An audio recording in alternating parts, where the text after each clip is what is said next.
This right here, girl, is an ad.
Sorry, y'all know I'm weird. Whatever. Hey everybody, what's up? It's your girl BondyBlue. So let's go ahead. Hey everybody, what's up? It's your girl BondyBlue. Okay, follow me on Instagram and let's get into the video, right? Hi everybody, what's going on? Happy holidays. It's your girl BondyBlue. We're back. Okay. Come on in. Sorry, y'all know I'm weird. Whatever. Hey everybody, what's up? It's your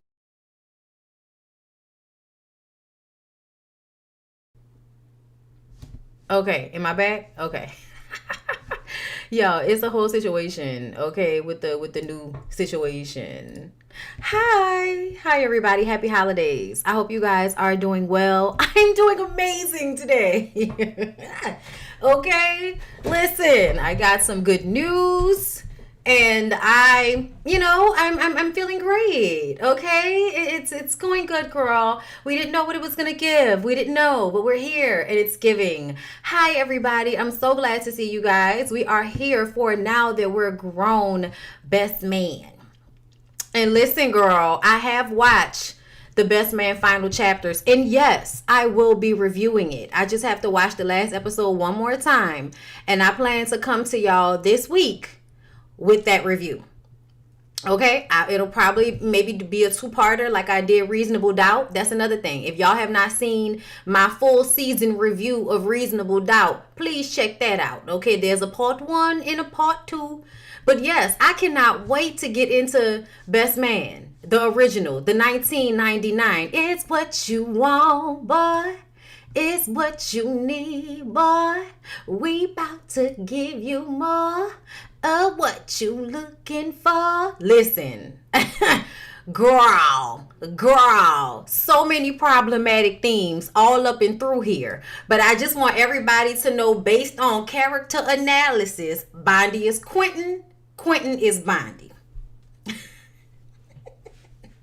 That's how I feel. Okay.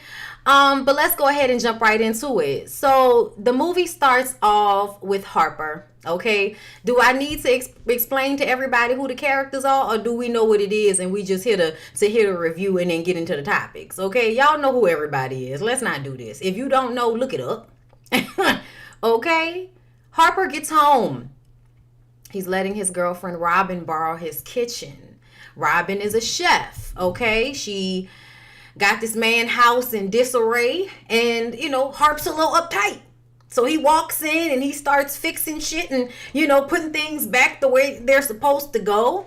And we're just seeing the obvious differences between Robin and Harper. Okay, Oprah wants his brand new book, Unfinished Business, to be a part of her Book of the Month club, and everybody knows how big, especially in the 90s when Oprah's show was still on, how huge it was to get a first publication on Oprah's book club. Okay, huge deal for Harper's book, Unfinished Business, which is basically a dramatization of what happened with him and his college mates when they were in college. Okay, so after she finished cooking, they get in a tub, y'all, and it's one of them scenes you always remember as some shit you wish you could do, but ain't nobody clogging up no drains. You could do it, y'all. Y'all could do it. Maybe when I finally, get a bathtub that's worth showing off to people, I will do something ignorant, like just go to Whole Foods and get a whole bunch of petals from roses and put it in water and, just, be extra. Maybe like a be extra for no reason. Do a Tupac pose. You know what I'm saying? Just put buku fake jewelry down there. You know what I'm saying? I don't know. But it was definitely a scene just for the beauty of it. You know what I'm saying? To see them in the tub together with the rose petals floating on top, all different colors, pink and red. Okay. I see that I see him pausing, y'all. I see the pausation happening. As long as the sound is still good, we're going to keep it pushing. I'm just going to put up this graphic right here. Let me know if y'all are still hearing me clearly. Okay. So, as I said, they are in the tub and he's talking about this book tour that he's about to go on. And she tells him that he never lives enough for the moment, always worrying about the next thing. She tells him that she can be there with him forever, this moment. And he gets scared. You know what I'm saying? He was like, what you mean forever? And she's like, chill, okay? I'm just saying that we have a really good time together. And you said it yourself that, you've never been with a woman like me before. You've never been in a relationship this long before.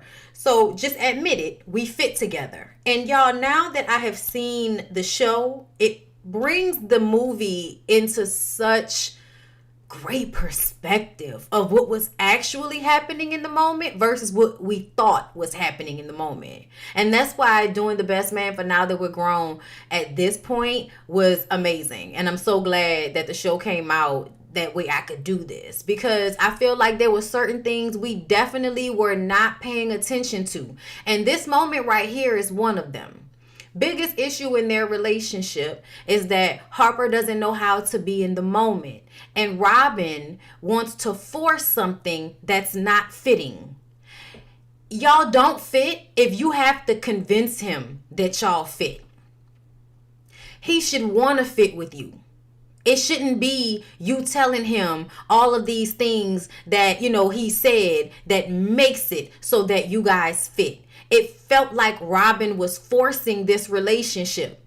That's what it felt like. And I don't think I felt that way the first time I watched it. It kind of just felt like a man that's scared to commit to something that he's already in. You know what I'm saying? And the commitment issue comes from, him feeling like maybe she wasn't perfect enough. She wasn't as driven as Jordan. And he's comparing her to Jordan because Jordan is the soulmate.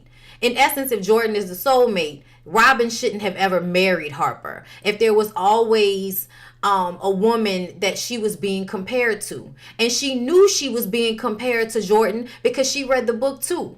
And I mean, during this movie, she expressed how uncomfortable she felt with his soulmate connection to Jordan. Okay, so if this man has a connection with a woman like that, it just makes me wonder why she would have still, married him. But then I understand, now looking back as an older woman, in the moment, things feel like they're happening as they're supposed to happen. You know what I'm saying? So you don't really fight it because you feel like it's supposed to happen. I think at some point Robin and Harper thought that because their relationship had lasted so long and because they still did enjoy each other, that they were supposed to just stay together and work it out. And the things that they were going through were just things that you go through at a young age versus actually being not yoked, not equally yoked. Okay, like, because that's really what it was. They, I think, were too different for this relationship. A lot of times, I think in relationships, you think that opposites attract. But in this situation, I kind of feel like they were too different, but because they were both a catch, it seemed like it's what they should do. You know what I'm saying? But we weren't really seeing it in the moment. But this was the first moment that I saw it, y'all. This was the first moment when I was watching it this time around where I was like, red flag. Because she was like, just face it, we fit together. And I was like, yeah, no. That's not how it should be. That's not how it should be. Okay?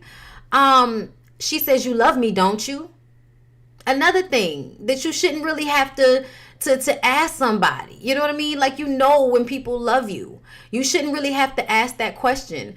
And, he says, yes, but it's not that simple. And she says it is to her. And then he gets quiet and she gets upset and she gets out of the tub. And it's like you were so upset in that moment that you took yourself out of the romantic moment that y'all were in. Which to me should have been a sign that you're not happy within the relationship. The tub is a damn metaphor for the relationship, girl. Okay? He made you feel away. He made you feel away. And instead of sticking to that feeling and understanding why you felt that way in the first place, because if she would have really questioned why she was upset, for real, then she probably would have figured out that her relationship with him is not as good as she thinks it is. But I think, once again, we're in the 90s, okay? We're in the 90s, the late 90s, early 2000s, and the fact that you have a black man that dates a black woman that is successful for art, and you're an artistic person yourself, trying to figure it out, and this man provides you with some type of stability while you figure it out. You know what I'm saying? Like, I can see how in the time frame it worked. But yeah, no. Now that we're looking back, girl, now that we're grown, red flags in the first scene with these two. Okay, so she drops Harper off at the airport on the way there, and she's worried about meeting his friends because of this character in his book named Kendall, who is his soulmate. As I've already said, that was an issue for her. And she mentions it to him, and he tells her that he thought he had finally escaped drama in this relationship. Another red flag. Harper, what the fuck are you talking about? Harper, what the fuck are you talking about? There's no such thing as escaping drama in a relationship, because a relationship is composed of two different people that are not going to always have the same objective, the same thought, the same feeling, the same vibe, the same energy, the same mood. They're not going to always be on the same page all the time. So I think there was some type of fear put on Robin that she had to be perfect, so she wasn't the girl that Harper complains about. So she's not the girl that Harper throws away so easily. So let me pretend to, or not even pretend to be perfect, but acquiesce to his every fucking whim so he won't throw me away. And I feel like most women should understand that energy. Like, I don't know why, but I feel like as a woman, that's something I've seen a lot of women do, is at some point or another be a people pleaser in their relationship. Ignore how they feel, ignore their discomfort, because they don't want to lose the person, because society tells you that if you have a Harper Stewart, you need to hold on to that man, Savannah girl. You know what I'm saying? Even by the time we got to the end of the show, y'all, and I'm taking it to the show, not to give y'all any spoilers or anything, because this is not a spoiler, but Lance, I can remember Lance having a conversation with Robin about how Harper is such a good guy. He may have his issues, but he's such a good guy. As if him being a good guy is enough of a reason for her to be in a relationship with him. As if him being a good guy is enough of a good reason to ignore that he does not give in the way that she gives in the relationship. It doesn't feel it's reciprocatory. It doesn't feel like it's being reciprocated. Okay? And so, yes, a lot of people said that Sanaa Lathan stole every scene that she was in during this movie. Which is so funny to me because I feel like, I don't know if that was the case. Like, I enjoyed this movie because of the ensemble cast, but I can see how y'all can say that because she very much commanded in this role. But yeah, y'all, Harper is definitely giving like emotional abuse tease to Robin in this moment. Instead of telling her that, you know, you don't have anything to be scared of. I'm just going to see them. I know how you feel about the book, but I'm bringing you there because I want you to meet them too. Like, it should have been a moment of making her feel calmer about the situation, not trying to guilt her into ignoring how uncomfortable this is for her, because it would be uncomfortable for anybody. Every single one of his friends, when they got there, asked him, why did he wait to bring her? And it's because he wanted that time to figure out what was going on between him and Jordan. He felt like that was he and Jordan's second chance. But in case it wasn't, he needed to keep his safety net, Robin, in the bag. Men do that all the time. They'll have their choice between the woman that they really want to be with and the woman that is easier for them. The one that makes them feel like she's not going anywhere.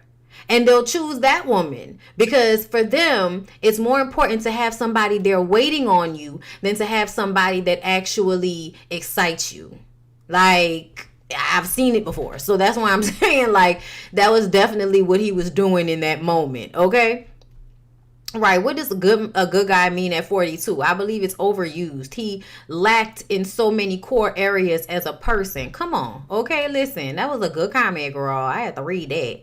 I also didn't recognize that Harper and Robin were only together for 2 years. Yes, at that point. I told y'all I'm not doing Crooklyn. Leave me alone. How many times I gotta tell y'all that? I am not sniffing glue with y'all. Leave me alone, okay? Anyway. So, yeah, another red flag, the way Harper handled Robin and her discomfort with this very uncomfortable ass situation, talking about he thought he'd finally escape drama in this relationship. What are you talking about? Like, what are you talking about? As somebody that obviously thrives on drama, being a writer, how dare you? But anyway, so we get to DC. I believe, you know, everybody's in DC. So Murch picks Harper up from the airport. He's a teacher and he's teaching at an inner city school. He also is, I guess, just finishing law school. He has to pass the bar. He has an opportunity to work at a very prestigious law firm, but he cares about the kids. He's, you know, trying to be there for the kids. He also explains that he had to take a gun from one of those kids. And Harper's like, oh man, you gotta let that shit go. You gotta leave them little niggas where they at. You know what I'm saying? That was the vibe. And that's not what Murch wants to do. You know, there was very much pressure on Murch for him to, you know, be a lawyer or be a teacher. Either go with your heart or go with your brain type of situation. And I feel like, we should have saw a little bit more of that in this movie, because I feel like we didn't know what decision he was really going to make or how that was going to play out. And then by the time we get to the television show, we realize he's still a teacher. They still own a school, but he's also a well-respected attorney. And I feel like we missed the well-respected attorney part, because being an attorney means you have to be assertive and articulate. And they played Murch as someone who wasn't really that, you know, he was very intelligent, but not exactly articulate in the way that a lawyer would have to be in order to assert his point in court. You know what I'm saying? He may not have been a trial attorney, you know, but I'm just saying, I really wish they would have shown more of Murch's character, besides just telling us things about him. You know what I'm saying? Because it really left that simp character on him when he really wasn't that. There was nothing simple about Murch. Believe Murch became but he was more than just a principal. And he wasn't even a principal. They owned that school. Harper was such a judgmental friend. Yes, he was. He was constantly projecting his expectations into his friends instead of respecting them of who they are as a person in their profession. Exactly. And this became even more clear with Quentin, but absolutely in this moment, coming at Murch for, the kids, it made him feel a way. Murch felt the need to defend himself to that comment. But yes, showing how Harper definitely likes to bust everybody's balls, okay? Speaking of busting balls, Harper busts his balls about Shelby, okay? Shelby, played by Melissa DeSouza, okay? I had to do that because I do love her name. Shelby is, for lack of a better term, a bossy, elitist bitch. You love her though, okay? But she's bossy, she's demeaning, but she's that girl, she's pretty, she has her shit together, she's smart. And eventually she becomes a housewife. But before then, there was definitely more of an intellectual energy to Shelby. Kind of more like coming from a rich family. Like, they kind of made Shelby seem like a gold digger, but it's a gold digger that comes from a rich family versus a gold digger that's trying to make it because if she doesn't have a man, she won't make it. Like, no, Shelby never gave that. But anyway, where was I? I'm sorry, all the kids outside of my window are doing the most. Shelby did not like the way Harper made her look in his book. She said, next time you want to characterize me in one of your books, don't, okay?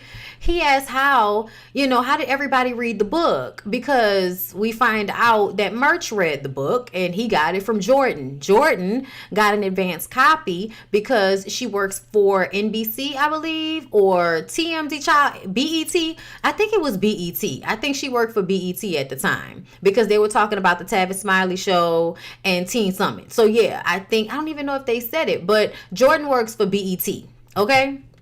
So they go and see Jordan, and she basically seems to be producing a segment.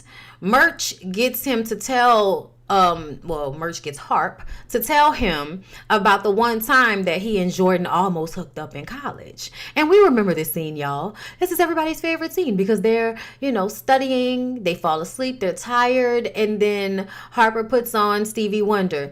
Do do do do do do do do do do, and around the earth. Well, y'all know the words. She's revolving. I don't know the words to this one always. And what is it? Y'all gotta sing it for me because I don't know the words to this one. Yo, you can rest your mind assured that I'll be loving you always. Okay, y'all know the song. Okay, but yes, everybody in the comments, this is entering the forehead kiss. Okay, the forehead kiss. Yes, the kiss on the frontal lobe to get the panties moist, as they would say. Okay, because it's endearing, and as Jordan will say, damn near erotic. Shit, you almost got me with it. And this was the time that he almost got her with it. Okay, he kissed her on the forehead. And if you do the forehead kiss right, it's supposed to eventually lead to the kiss on the nose and then the kiss on the mouth. Or straight for the mouth, depending on who you're fucking around with. Either way, they start to make out. They're taking off clothes. Tay Diggs has no shirt on. And then all of a sudden, the song starts to skip. And then Nia slash Jordan is out of the trance that she was in. And in this moment, I was like, why didn't you fuck him? Why? Why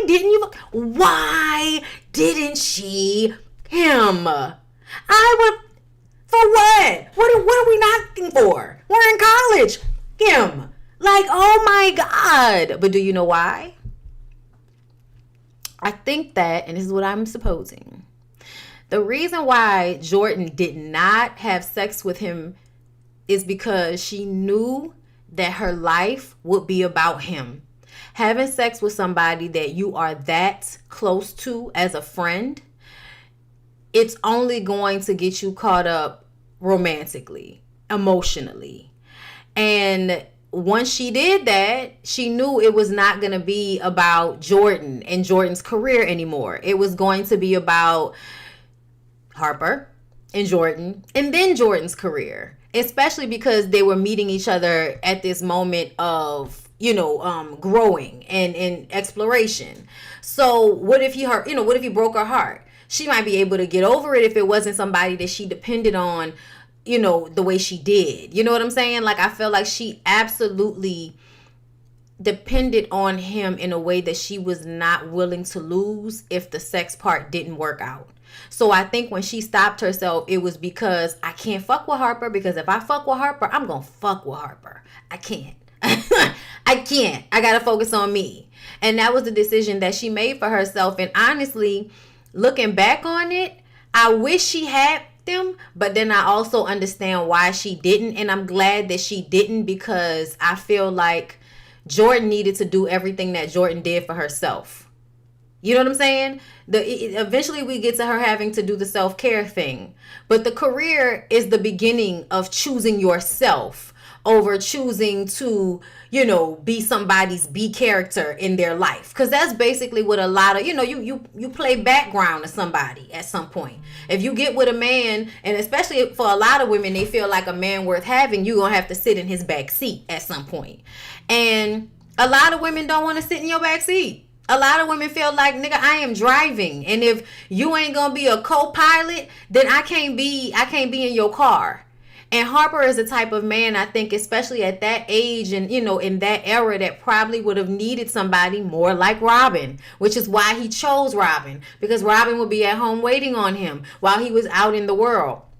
And for men, a lot of them are too egotistical. And men, y'all don't want to hear this, but it's the truth of the matter. This is why a lot of y'all, don't be happy in these monogamous marriages and in relationships that y'all are in. Because y'all really would prefer to be in a non-monogamous relationship. But you can't deal with the fact that your woman would be out there doing exactly what you're doing. And that's where the imbalance and the bullshit comes in. Because if Harper could actually deal with the woman like Jordan, he would have tried to be with Jordan and allowed Jordan to still do whatever she needed to do. Okay? If he could have done that, their relationship would have been perfect, because he would have been doing him at sometimes, she would be doing her, and then they would find a way to meet back with one another when their schedules will allow it. You know what I'm saying? It would probably have been the ideal relationship for both of them. But I don't think a lot of men, ego-wise, can take it, because they have friends like Lance and all of them that are expecting you to control a woman in order to show that your woman is of value. It's crazy. It's crazy. It's literally insane. Okay?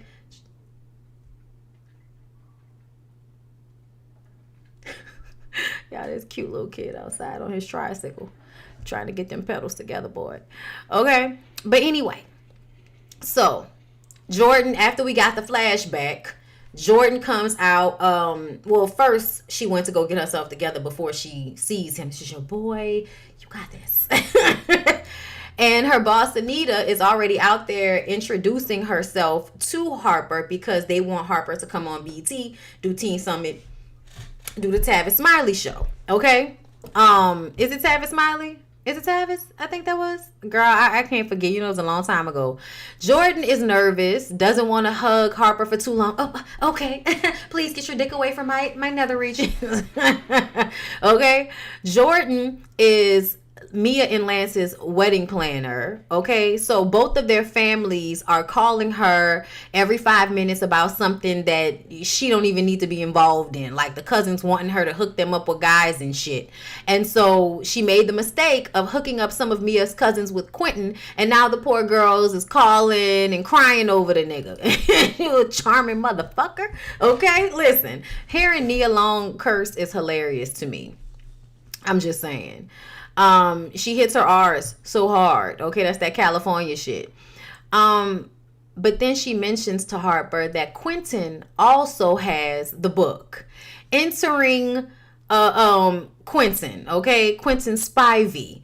played by Terrence Howard. Y'all, Quentin and Terrence are the same person as far as I'm concerned. But do you know what I found out? I read an article before I did this review today, and it said that he actually based Quentin's character off of Harold Perrineau, which is Merch. So apparently before Harold Perrineau, got married and stuff, he was quite the ladies' man, which is not surprising, but is surprising. But it's because he's such a good actor. He often plays people with like weird personalities and stuff like that. But I was like, no, I could definitely see it, because like Harold Perrineau was a really nice looking man, especially when he had them locks back in the day. Like I just kind of looked at him for a second and I was like, yeah, if he would have did that thing where he, looks down and raises his eyebrow at me, yeah, I might have got swept up. Listen, something about brown skinned people with pretty teeth does it for me, okay? So I was like, okay, but I would have had no idea that that's where he got Quentin's character from. Like, got it from Harold, who plays Merch. Hilarious, okay? But yes, Quentin Spivey playing the guitar upside down. Okay, listen, y'all know how we felt back in the day. This was 1999. So when Terrence Howard came on the screen playing the guitar, you know what I'm saying? And then hit the after, everybody's panties could have been thrown at the movie screen, okay? We may not like Lucius Lyon now, but when he was just Terrence and looking and sounding and acting the way he did back then, he was on the list, okay? He was on the list. This is literally one of my favorite roles that he's ever played. Okay, so he sits down with Harper and Harper starts to do the judgmental thing. Well, now you played the guitar. Last time we talked, you was doing, you were writing, and before that you were, doing this and doing that. And then he was like, look, nigga, something to add to the repertoire. Okay, ever since he said that has been a part of my vocabulary. Okay, adding things to the repertoire, okay? Harper is feeling a way about how scatterbrained Q is. And Q tells him that the book is going to be a hit. Contrary to, whatever's going on between us, that book is definitely going to be a hit. And Quentin, I think, read the book in a short amount of time and knew what was going on immediately. So as Harper is doing this, you still haven't gotten your life together, judgmental shit, Quentin is just kind of sitting back like, I know you fucked Mia. Like, just kind of sitting back like, I know you put your dirty laundry in that fucking book, bruh. Like, I know you did that shit. Like, it was the energy. It was hilarious to me, okay? So Quentin calls him out for rewriting history, but not embellishing on his character. Like, you ain't had to put me out there like that, talking about my mommy issues is the reason why I treat these bitches the way I do. I was just like, not these bitches. I was like, yeah. You may not want to hear it, Quentin, but Harper probably got his assessment of you correct. Harper was like, so where is the book? And just as he asked that question, y'all, here come Lance fine ass child. I swear for God, if God ain't never made nothing in his life. Morris Chestnut in motherfucking 1999 playing a rich football player with a Jesus piece on, with a black suit and perfectly waved hair and skin and mustache and teeth and real good center of gravity right up and through here. All the women, you know what I mean when I say good center of gravity right up and through here. Listen, when he walked through the door, okay, do it. Okay, listen. You can say what you want to about Morris. Don't you ever put a you emoji next to no Morris Chestnut. How dare you? Okay? I love Morris, okay? Morris still look good to me. His character is problematic as fuck in this movie and in the show. But Morris Chestnut will always, like, Morris Chestnut has the Denzel effect for me. He's getting older, but he still can get it. Okay? For instance, as long as Denzel has those waves in his hair, Okay, remember that one movie he was in? Mark Wahlberg had goals and shit. I was like, whoa, damn, nigga, way to switch it up on us. Okay, I don't care what nobody say. Don't y'all dare play with no damn Morris Chestnut like that, because baby, when he bent the corner, looking good as he wanna look, I was just like, oh Lord. I forgot how fine this nigga was in this movie, bro. Oh Lord. Okay, I was looking for affection, so I decided to go. And it's not even the same movie, but they was playing this song when he came into the scene on Two Can Play That Game. Throw that dick in my direction, I'll be out of control. Okay, listen. Okay, you and me. Let's see if you could bring the nasty out of me. Oh, no, Nasaki, ooh, yes, I love it. Okay, I'm sorry. Let's get back into it now that I'm done talking about how fine he was in this movie. It was the way he was walking, too. It was the way he was walking. It was the grin. It was just everything. It was everything. Okay, anyway. And I told you I met him in person. He was very nice. But yes, here come Lance fine ass walking in. He's the man.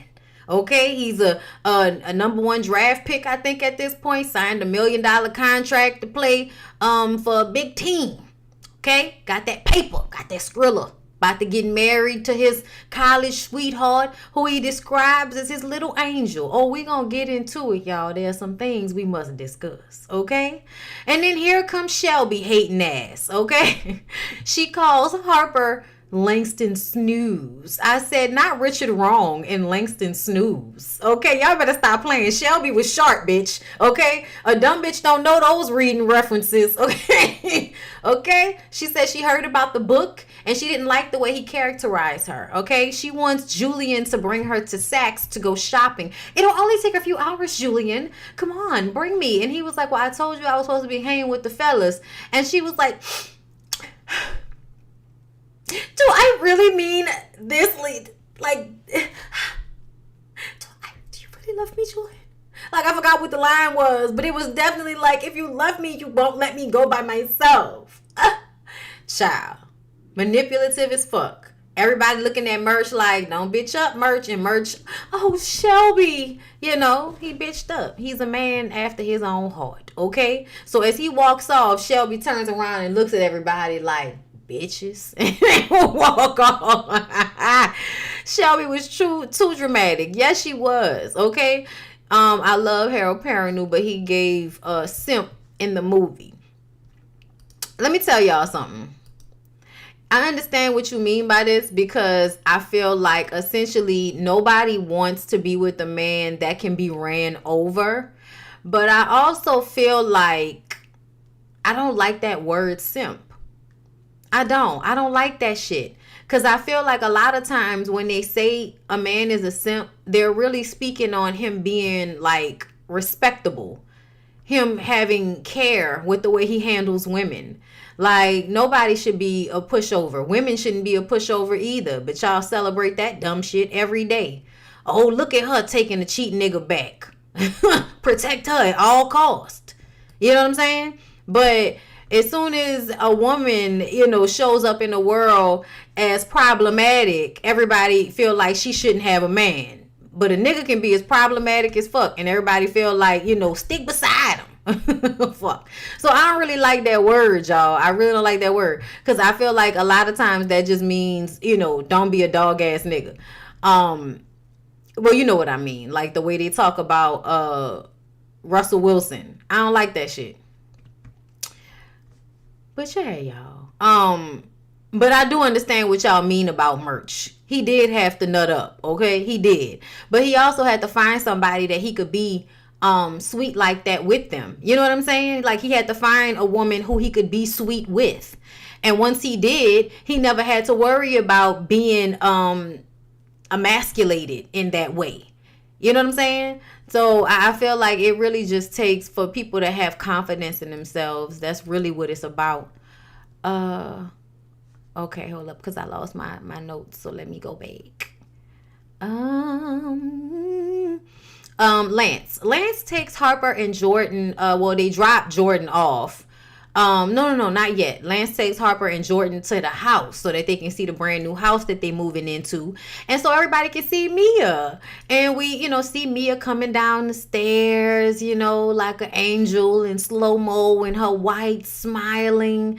And y'all, we really gonna have to get into Mia because essentially, I feel like Mia might have played Angel, but Mia was a fucking savage, and I love her for it. I'ma just say that. So Mia loves Harper. I'm so proud of you, Harper. And she, asks, where's your girlfriend? We can't wait to meet her. And he says, oh, I wanted to hang with the boys for a minute, so she's going to come for the day of the wedding. And she was like, oh, Harper, you're always so secretive. And then they show off that big ass diamond ring, and then her and Lance kiss. Oh, I love you. I love you too, baby. And then Jordan is like, oh my God, can y'all quit it with the leave it to Beaver shit? Okay. Which I love. Okay. I ain't gonna lie. Cause it is like, can y'all give us a fucking break with all this performative shit y'all got going on? Cause in essence, y'all, Mia and Lance's relationship is extremely performative. Everybody's pretending to be perfect, but there's a cognitive dissonance about it, okay? And the cognitive dissonance, I think, goes along with their strong religious background. Both of them, both Mia and Lance, are very strong-minded Christians. And so they also have cognitive dissonance, meaning that Lance has cheated on Mia consistently over and over again in their relationship, but he gets to be treated as if he's the perfect man, even though he's dogged her out repeatedly. And then Mia, as she's floating down the stairs and smiling so hard at Harper, has it in the back of her mind that that's right, I fucked your best friend and he's still friends with you. And here he is in our living room. And I can't wait to meet his new girlfriend. But I know in the back of my mind that when you were slutting around on me, I fucked your best friend. And guess what? I don't feel guilty about it at all. Matter of fact, when I think about it, it gives me joy in my heart. I got the joy down in my heart. Okay? Like, that's the hilarious part to me. You know what I'm saying? Ooh, come on, comment. Okay, yep, that's exactly it. Lance wanted a pure woman, but he was a dog. Mia wanted the reformed man, and she really did what she did. Okay? And the thing about it is, I feel like on some psychological level, Lance knew it. Maybe, and I'm saying psychological because I feel like he didn't know, but it was in the back of his mind because he knew at some point he was going to have to straighten up or shit was going to get nasty. Meaning that he was going to see Mia for who Mia could be if he pushed her to that part. You know what I'm saying? Push her to that place. Mia and Lance remind me a lot of my childhood buddies' marriages. Really hilarious.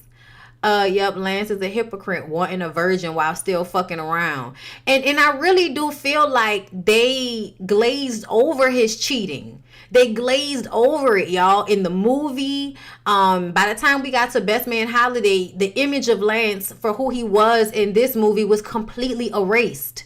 And we didn't see that again until the show. And then, we're reminded that he was a hoe at one point. We're reminded of that. But we're like expected to believe in this movie that marriage was the cure for promiscuity. Lance really believed that.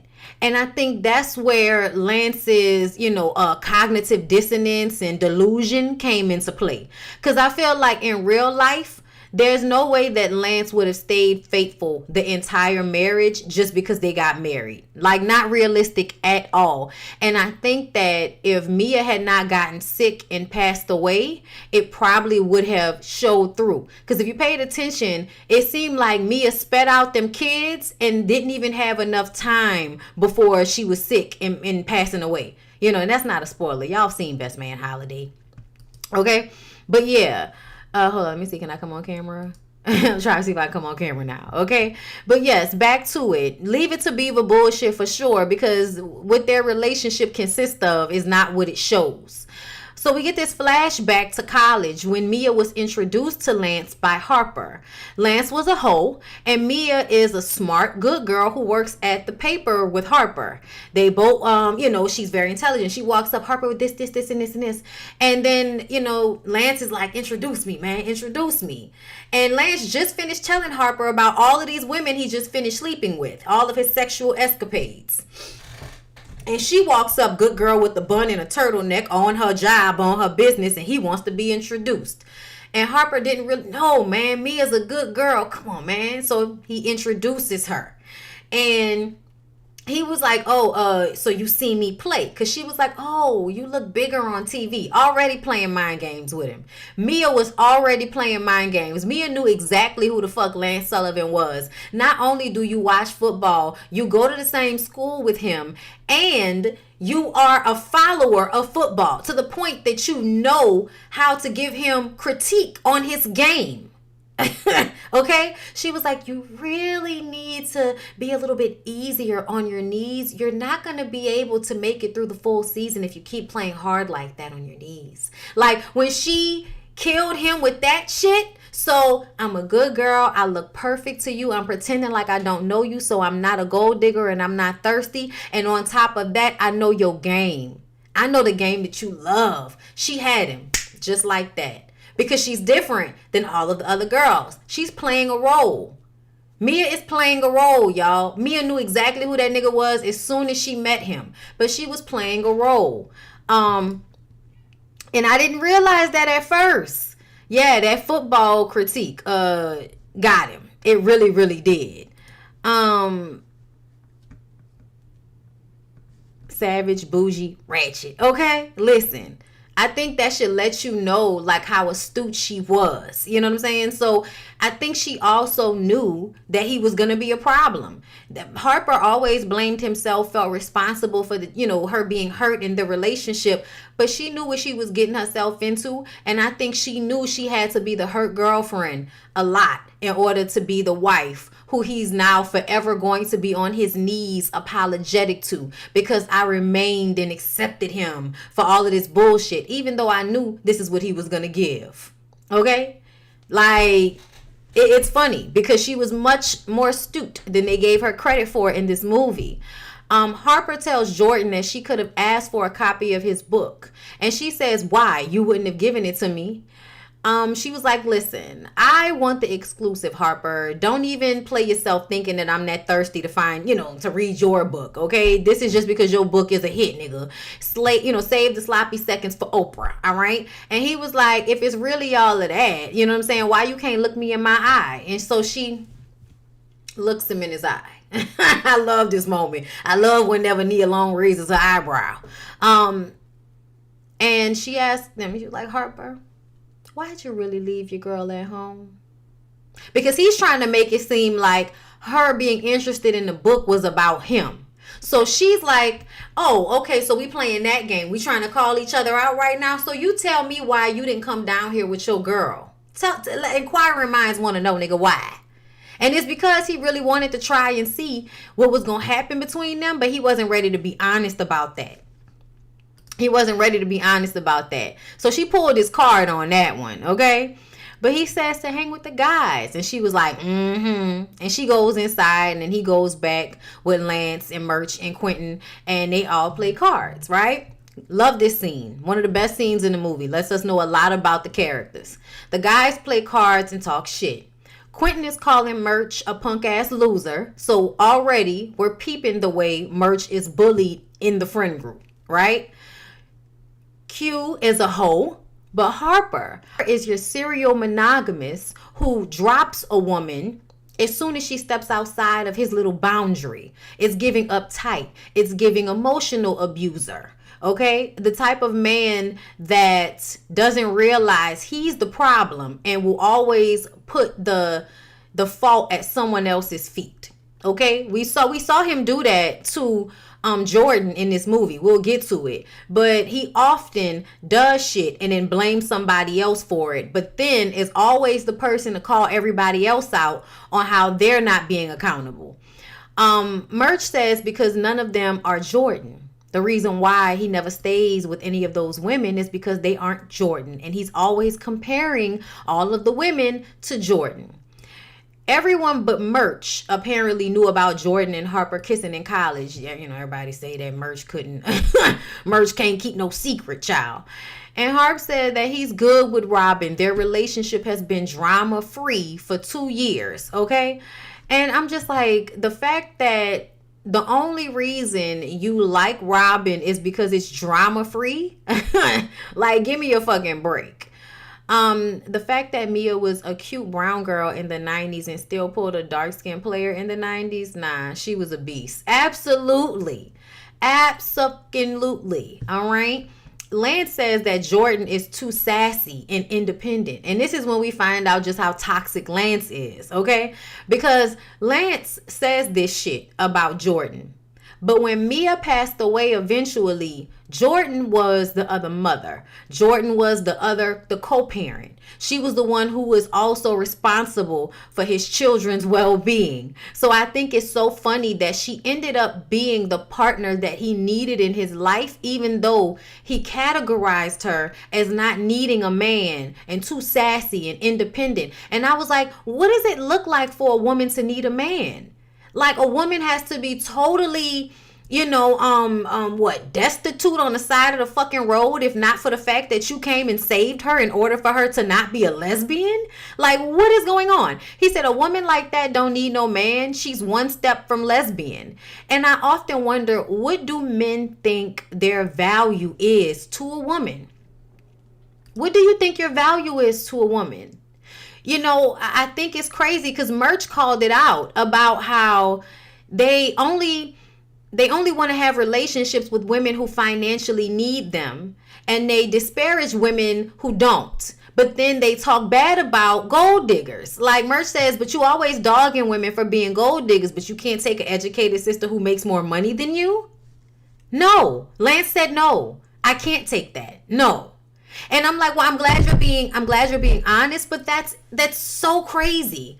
Like, when are you going to understand that this shit doesn't make sense, and maybe you should change your mindset about it because it doesn't make sense? You can't be mad at women for seeking a man for his money and then say that you don't want to be with a woman that takes care of herself because she doesn't need a man for money. It's like, what the fuck? What are y'all even talking about? What are y'all even talking about? Okay? But that's the way a lot of men think. Lance is the representation of the way a lot of men think about women. They only want to be with a woman when she is acquiescing in every way possible. What did he say? A woman's virtue is a man's greatest gift or some shit like that. And I was like, fuck you. Like, fuck you. Because do you know what that means when men say that a woman's virtue is a man's greatest gift? The fact that you're a woman is untouched by other men is the greatest or the highest value that she can have because she's untouched by other men. But do you know how much bullshit that is? That is such bullshit, first of all. And do you know why that's such bullshit in this movie? Because as he recited that in his vows to Mia as they were getting married, he's thinking about her getting fucked by his best friend. And he still married her, still put her on a pedestal, still had a beautiful marriage, beautiful children, still had everything he wanted out of Mia. But that virtue shit, it's because it's not real. It's made up. Just like they told y'all that, we've now found out that your hymen and your virginity are not the same thing. Your virginity is a social construct. Like, the understanding of the fact that your body doesn't necessarily show signs of sex by breaking the hymen. That's not actually what happens every time. And you could have had sex and still not had your hymen broken. You could have your hymen broken and not have had sex. Then what the fuck is virtue?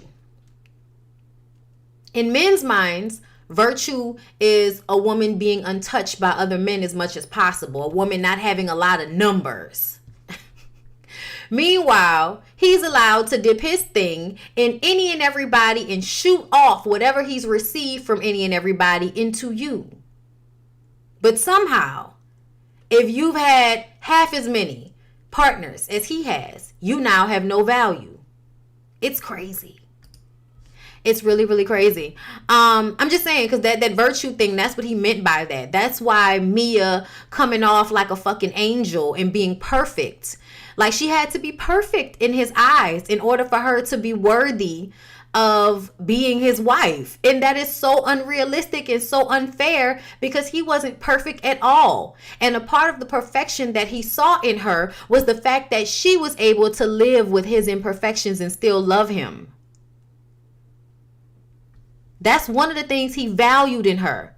So what does it say about you if the greatest thing that you value in your woman, you can't even give back to her?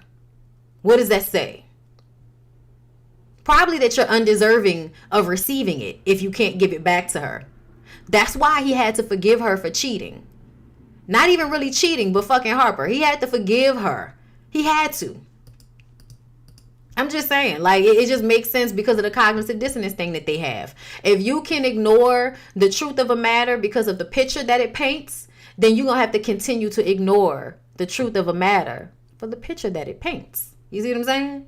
Anyway, so Q says that his woman, Quentin says that his woman, and he's talking about Merch's woman will run him regardless, whether, the woman is like Mia or like Jordan, she's still gonna run him. And as we saw in his relationship with Candace didn't run him. Not at all. Their relationship wasn't even really like that. We found out, eventually Candace is more like Merch than we thought. Harper asked Lance what made him want to marry Mia. Especially now, you're about to get a $1 million football contract and you've been cheating on that girl the whole relationship. And now you're going to have buku pussy being thrown at you now that you got this money. And this is when he says, he's sown his wild oats. He's had all of the sex he needs to have. Q doesn't believe in monogamy. Harp calls him a bullshit artist. And Quentin kind of got mad. And he says, man, listen, these bitches just as scandalous as us niggas. And Q says to Lance, oh, because, of course, he doesn't think that way. Lance doesn't think that because not Mia. Mia not like that. And so Quentin says, oh, yeah, you don't think all of the times you done cheated on Mia, you don't think Mia ever tiptoed out on you? How you know? And he was like, cuz, nigga, the pussy purse to my dick. When he said the curves to my dick, whenever he said that shit, I died laughing because I remember niggas used to throw that line out all the time in the early 2000s. Lance says he knows his little angel. And Quentin says, and if she did, she would be well within her right, don't you think? Because we know what he been doing. He been fucking over that girl. But just the thought of her getting back at him, he hops over the table and yokes Quentin up. And y'all see this picture on the right side of the screen at the bottom. The look in Quentin's eyes when he yoked him up is literally one of my favorite parts of this movie. Because, yeah, he should be scared. He should even fight back. But it's none of that. He not fighting back and he not scared. He looking at him like, yeah, nigga, I got you. And it was hilarious because all he could do is let him go and walk away. And then he was like, now whose turn is it? I love Quentin, bro. Because Lance was on bullshit. That's why I said I'm Quentin. Because I can sit there and talk to my friends. And if they sit up there and uphold some bullshit that we all know is bullshit, you know what I'm saying? I'm probably going to call them out on the shit. Safe space. But I'm going to call them out on the shit. And I feel like in that moment, that's what happened. Quentin was calling Lance out on Lance's bullshit. Yeah, Q was 100% right.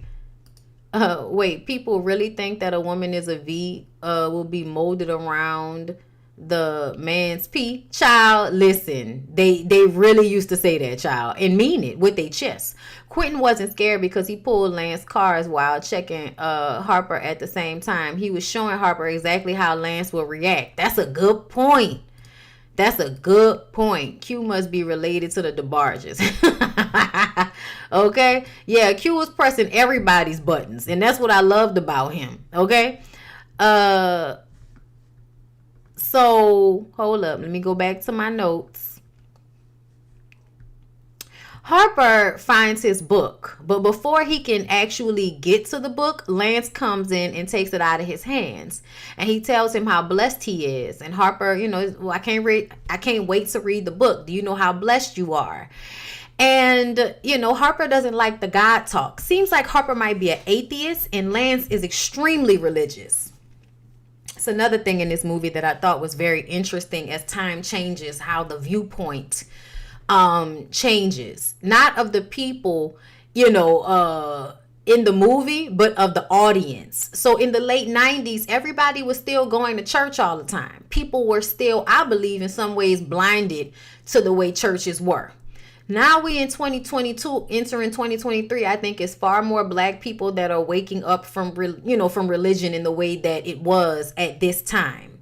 So more people would have been on Lance's side in the church portion of this.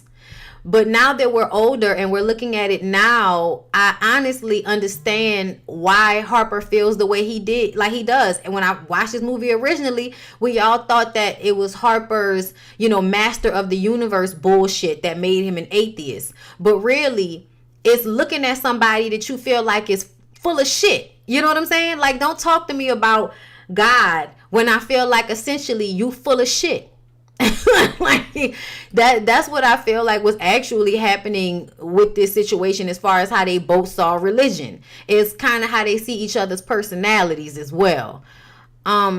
He says he made this happen. You know what I'm saying? Like, I was never on Lance's side, even in 1999. Lance is a hypocrite. He used God as an excuse. He did. He often did. Thought Harper was trying to be white.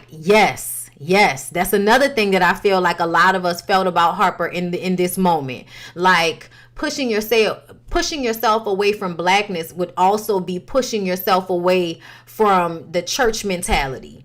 But the older we've gotten, the more we've understood how hypocritical people in the church are. You know what I'm saying? So I feel like now people are more inclined to have Harper's mindset about this versus back then when the movie came out and more of them had Lance's mindset, because Lance just calls him ignorant. And it's like, no, like, essentially he wasn't wrong.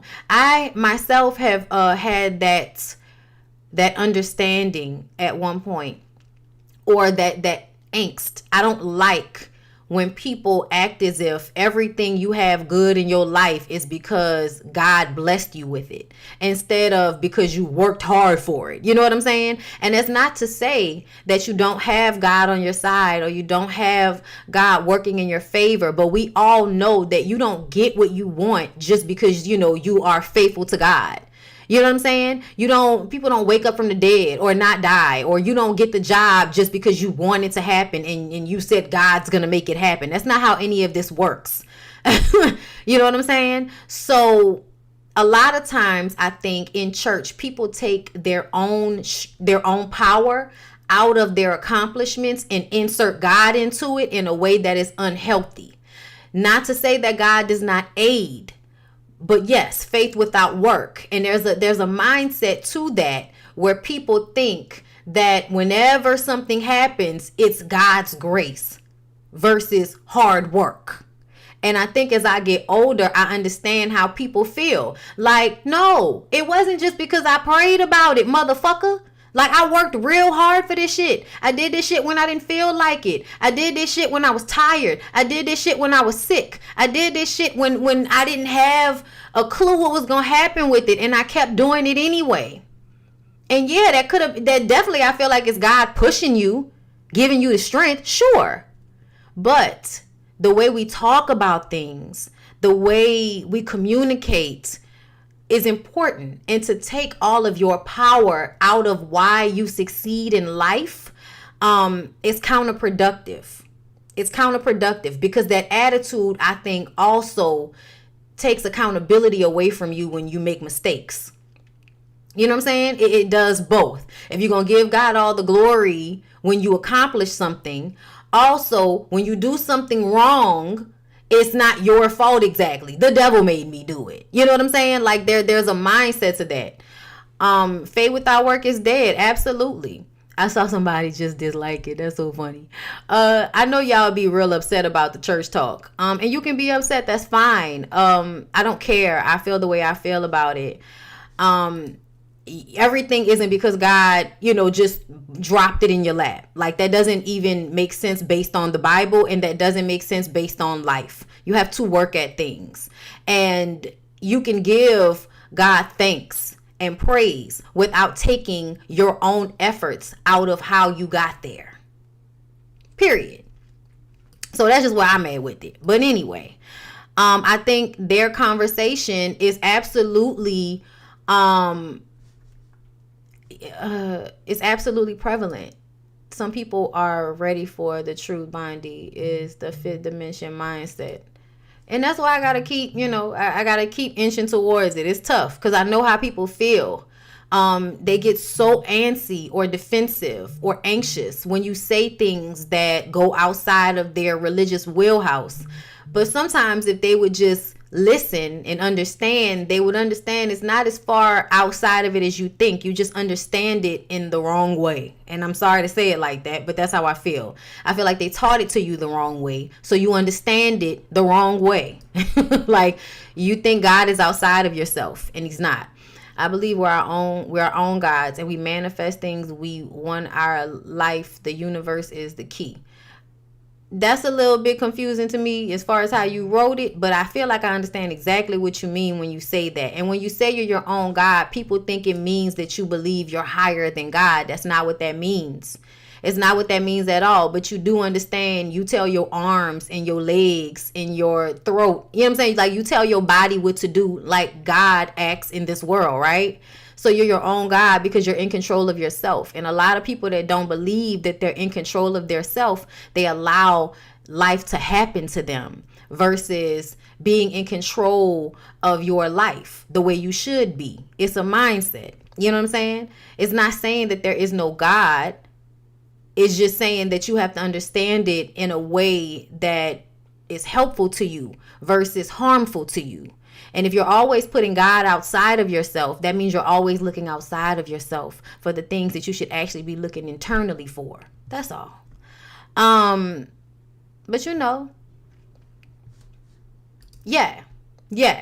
basically. Yes, people are indoctrinated into being powerless. Yes. You are a manifestation of God's essence, but still have to choose with free will which way you choose to go. Absolutely. Absolutely. Okay. Yes. You are the master of your own fate and how you control your outer and inner. God gives you guidance and the push you need, but we're not puppets that God controls. Exactly. Y'all see what I'm saying, right? And I think when Harper talks to Lance makes it seem like it's all God that did it. When Harper is like, no, nigga, I wrote that book. Like, I wrote that book, So yeah, that didn't, now that we're grown, that I feel like is something that was a moment that when I was watching it originally, it didn't feel like it was a moment the way I do now. We are co-creators with God universe. God is within. Your intuition is your divine compass of life. Thank you, Dion. I am a great believer of that. I do believe my intuition is my connection to God and my gift from him in the first place. And not even just from him, from her, from they, from them. Okay? Because I also feel like it's ignorant to believe that there's no feminine in God. That doesn't even make any sense. But whatever y'all say.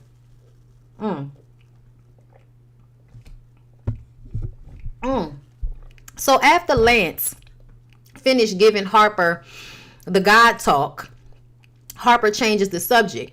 And Lance tells him to go ahead and slap bellies with Jordan for once in his life, plan on being a dog. And isn't that ironic, y'all? Isn't it ironic that the person that is most religious, most of God, is telling the one that's always controlling himself to just be free and go fuck on that girl. Go cheat on your girlfriend and go fuck on Jordan, okay? After just throwing God in his face. Do we not understand the cognitive dissonance of that? Because if we're actually supposed to be fully in this Bible the way you say you are, that shouldn't have been the advice. See what I'm saying? Oh my God. Cognitive dissonance. Completely ignoring what it really is, which is that you're telling your friend to go and cheat So you can make it seem like because you got your cross on and you holding your Bible that you are completely of God. Like, it is hilarious to me. Anyway, but then when you say shit like that, niggas won't throw out, God ain't make a nigga perfect. Yeah, we know. So stop expecting perfection from everybody around you as well. Okay, listen, I talk about this all the time. The Bible being used in politics, and a lot of people don't realize that. Rewritten to you as a control child. Y'all can dislike my video all y'all want to. It's the truth. It's the truth. Okay, Lance really was a hypocrite. For real. It's infuriating as a Christian, but that's exactly how most Christians are. You know that. Like, most Christians are going to talk that shit to you. Like, for instance, I told y'all I'm going to do this story time about when I got kicked out of prep. I'm doing that this week, okay? And one of the main core things about this whole situation is that I went to a Catholic school. So everybody is constantly trying to, push the Christianity and what God would want you to do on you, right? Punishing us for liking women and going against God at this school while simultaneously cheating on their spouses with other teachers. See what I'm saying? It's very weird to watch people wield God's judgment as they also do things that go against God's word. It's very, very weird. But yes. The hypocrisy, the cognitive dissonance to have this, prestigious fortitude, you know what I'm saying? To judge people because of this belief system that you have, but then go against that belief system in private. It's crazy. Okay. They got a lot of commandments. God forgive them. Okay. I said a lot. I didn't say all. I said a lot. But I feel like I can say all because in essence, everybody has sinned. And a lot of people are still judgmental of people who they believe are bigger sinners. Okay? And I'm not speaking to y'all individually. I just mean like the church as a whole does a lot of this. Okay? A lot of this just judgment because you're not following the word while simultaneously doing things that go against the word in secret. You know what I'm saying? Like growing up in the Catholic Church, visiting Rome and the Vatican and seeing the poor people outside of the golden walls while Jesus is teaching about lifting people up. Okay? Morris is not super short in real life. He might be like 5'7", like around that height. But bitch, I'm 5'3", so he was tall enough for me. Okay, when I met him. Okay, tall enough for me. All right. Shit, look, every woman ain't 5'11" with her heels on, sis. Okay, those of us short bitches, listen. If you are between 5'2", but you look 4'11" up until 5'4", any nigga 5'7", 5, you know what I'm saying? 5'7" and above is usually a good viewpoint. Okay. Right. You know what I'm saying, But yes, y'all, okay, Lance is telling, religious Lance is telling, very controlled, but, atheist Harper to plan on being a dog. Child, thank you for the super chat. Mary Sparkle's like, whoa, thank you. Appreciate it. Wait, what you say, girl? My most abusive relationship was with someone in the church. He was doing all the good things while being an evil son of a bitch in private. He's super popular among the women in the worst way. Girl, listen. Okay. Okay. Listen. Okay, come on, my short girls. I see y'all. So you guys, later when Harper is on the phone, he won't say I love you back to Robin because Jordan is standing in the doorway. Also very telling. And Robin picked up on it too. He's in his boxers and Jordan is playing it so cool, right? Like, did I put it up here, y'all? I didn't put the picture up here, but there's a picture of him, looking all Tay Diggs, late 90s, glistening and looking beautiful. you know, he passing her because he got his little boxers on. He put a towel in front of the box, and she was like, those are nice. He was like, yeah, Robin got those for me. She was like, the girl's got good taste. Child, I love it. And then they do what they always do, which is like a thing for them eventually, which is to walk and talk. And y'all, like as an adult now, and I mean like at 34 years old, to have a relationship with somebody that you can have long conversations with, y'all, I don't know about y'all, but isn't it the best shit? Because I sincerely feel like there are not a lot of people, men and women, that you can have, you know, long walking sessions, long phone calls, like just have a real good conversation. You know what I'm saying? And I feel like that is of such value as I've gotten older. The people that I can have the best conversations with, I like fully appreciate those relationships in my life. For real. Yes. Yeah, the intellectual chemistry. Yes. Okay. It's everything. Listen. Yes, that's the most intimate thing in the world, bruh. Like the people in my life that I have like really long conversations with, like I love them. Because I don't get that with a lot of people. I'm not interested with a lot of people. I'm bored by a lot of people.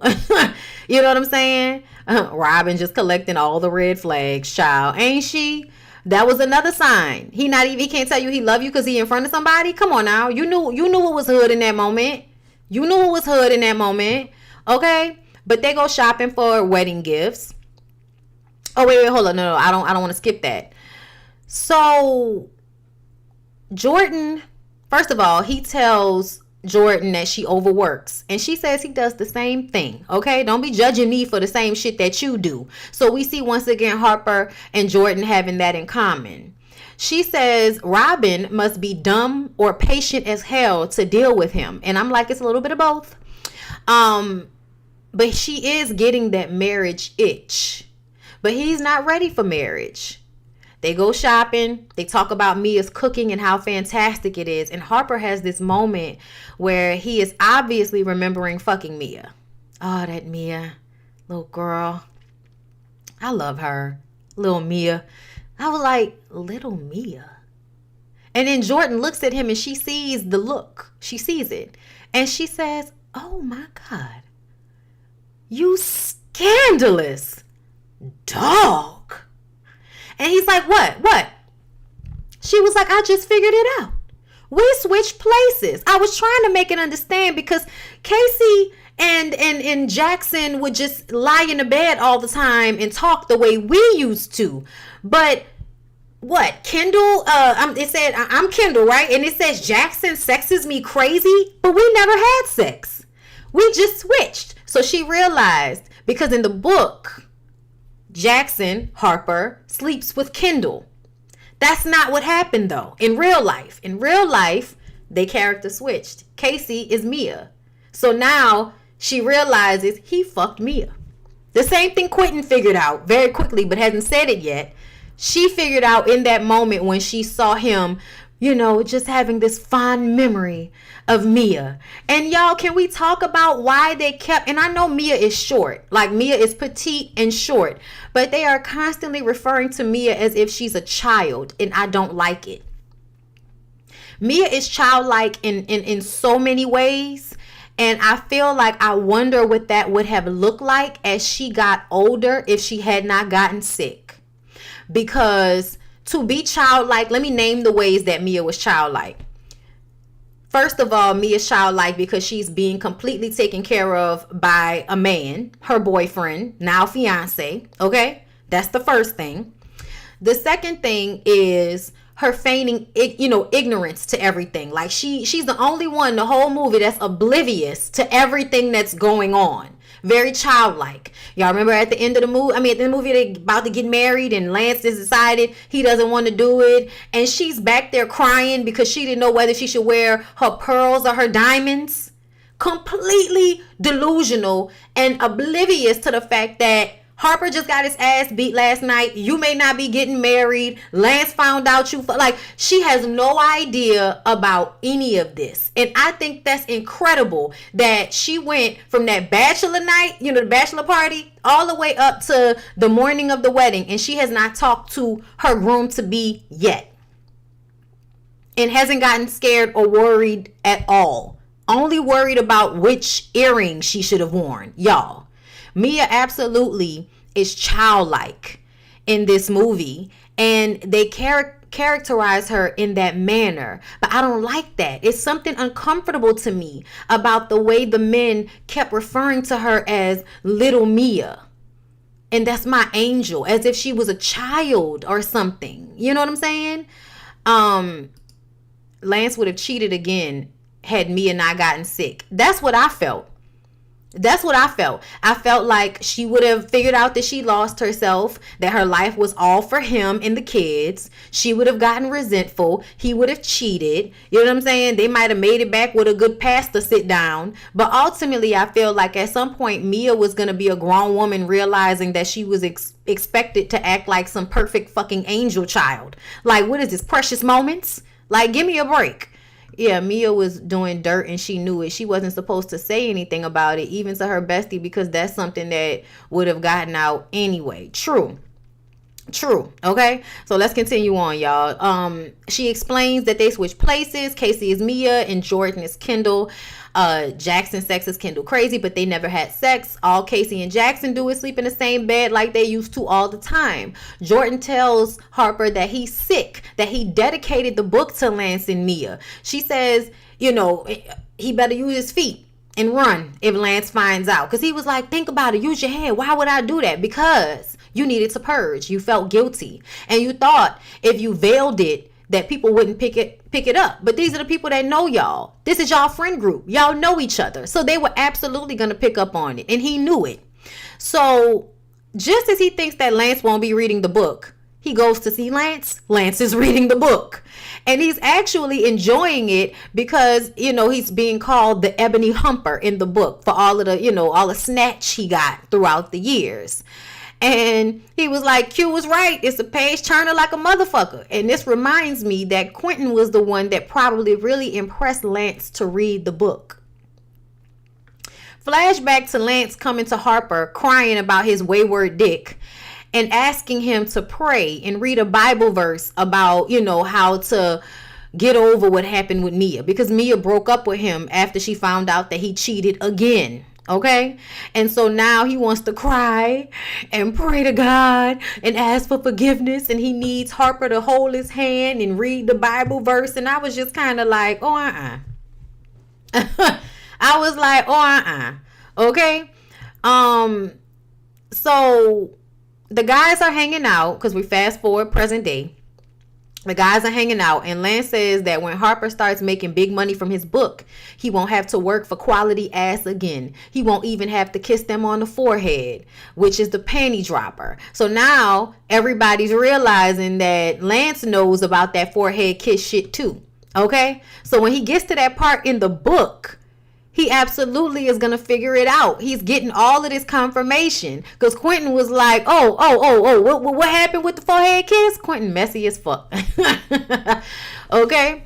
When they get, because they were going to try on the tuxedos and stuff, but everyone calls bullshit on Harp saying that he never does the forehead kiss to get the ass. Nigga, please.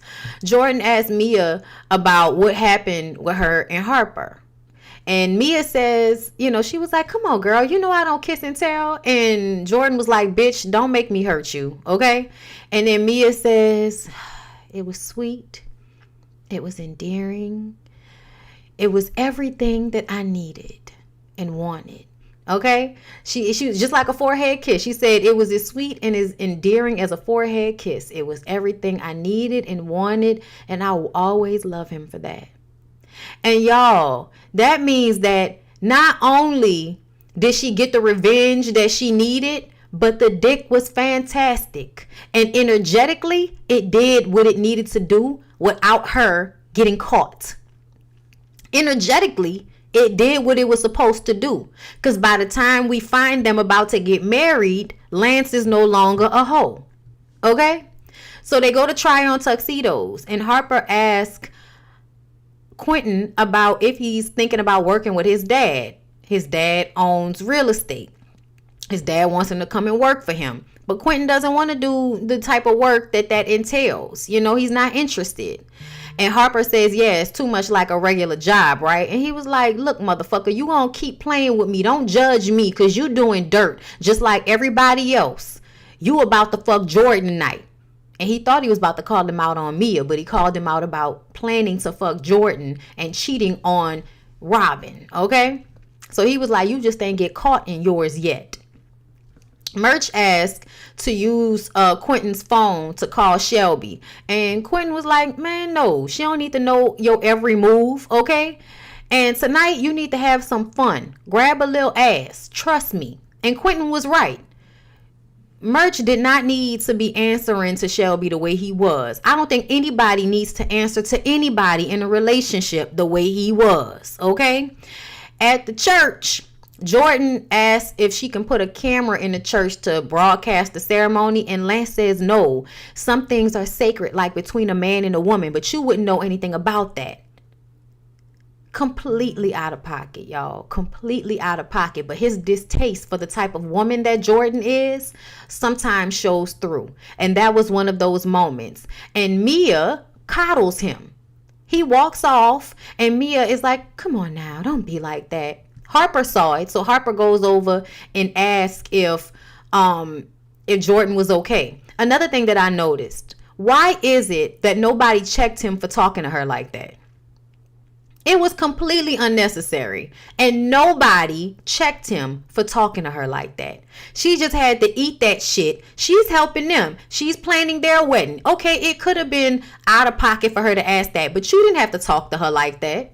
You didn't have to say that she doesn't know anything about a man and a woman, basically saying, oh, you can't keep a man, so you don't understand how important this day is. Boy, bye. Okay? But either way, that was a moment that I feel like was glazed over. That was some cruel shit to say to her.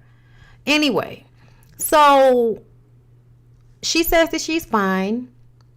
And then Shelby is questioning Julian about if he's going to take that job at the law firm and stop working with those ghetto kids. Child, she gonna run that man off. Jordan tells Harper she wants to make love to him tonight. He's annoyed with her for asking Mia about what happened between them, because she said, I asked Mia. And he was like, why would you do that? She was like, because I was curious. And he's in that annoying Harper mood where, you know, you're doing something that's inconveniencing him. So he's not picking up on the energy that you're giving right now. And she tells him that she was curious and she thinks that this is their second chance. Now, he has been feeling that way this entire time, but now he's acting all unsure of himself. He says that Robin is coming tomorrow, and then she kisses him. And she was like, you don't have to think about it right now. Just, you know, think about it and let me know. And so they go to the rehearsal dinner. Mia, once again, stands up to thank Harper for being their counselor, their best man, and just for doing everything that he's done. And I'm just like, she is laying it on thick as fuck, right? And because Lance has conditioned himself to see her as perfect, he was bothered by the way she was talking about Harper. Like, why you got to keep laying it on so thick with him? He felt it, but instead he's like, you know what? She's probably right. She's probably right. And he meets Harper in the bathroom. Harper think he about to get his ass whipped, but no, he was like, you know, I heard what Mia was saying and she's right, man. You know, I just want to let you know that I'm going to do, because he knows that Harper has always felt a way about the fact that he introduced them and Lance proceeded to dog Mia out. Okay. But anyway, he was like, I really wanted to thank you and I promise I'll be faithful to Mia. Harper is scared of that type of commitment. And Lance says if Mia ever stepped out on him, he wouldn't even question her about it because she forgave him for all of his wrongdoings. Harper was about to say something, but then Uncle Skeeter come knocking on the bathroom door and broke that shit up. I was like, thank God. I know. I love Nia Long with short hair as well. The bachelor party is about to start. And Shelby is begging Merch not to go. I really think it's more important that we work on our relationship tonight, Julian. Okay? But no, Merch tells her, listen, Shelby, I'm going to hang with the fellas tonight. I'll see you later. Okay? Because she was like, she thought she had one. And he was like, fine. I'll see you in the morning. Merch. We all wanted Merch to raise up on Shelby's ass. Okay? And I'm going to just say this. There are a lot of, the thing I don't like about the simp thing is because I feel like most women don't want to walk over a man and don't want to be with a man that can be walked over. You know what I'm saying? To the point that a woman like myself, I wouldn't even want to be with somebody that would allow me to walk over them.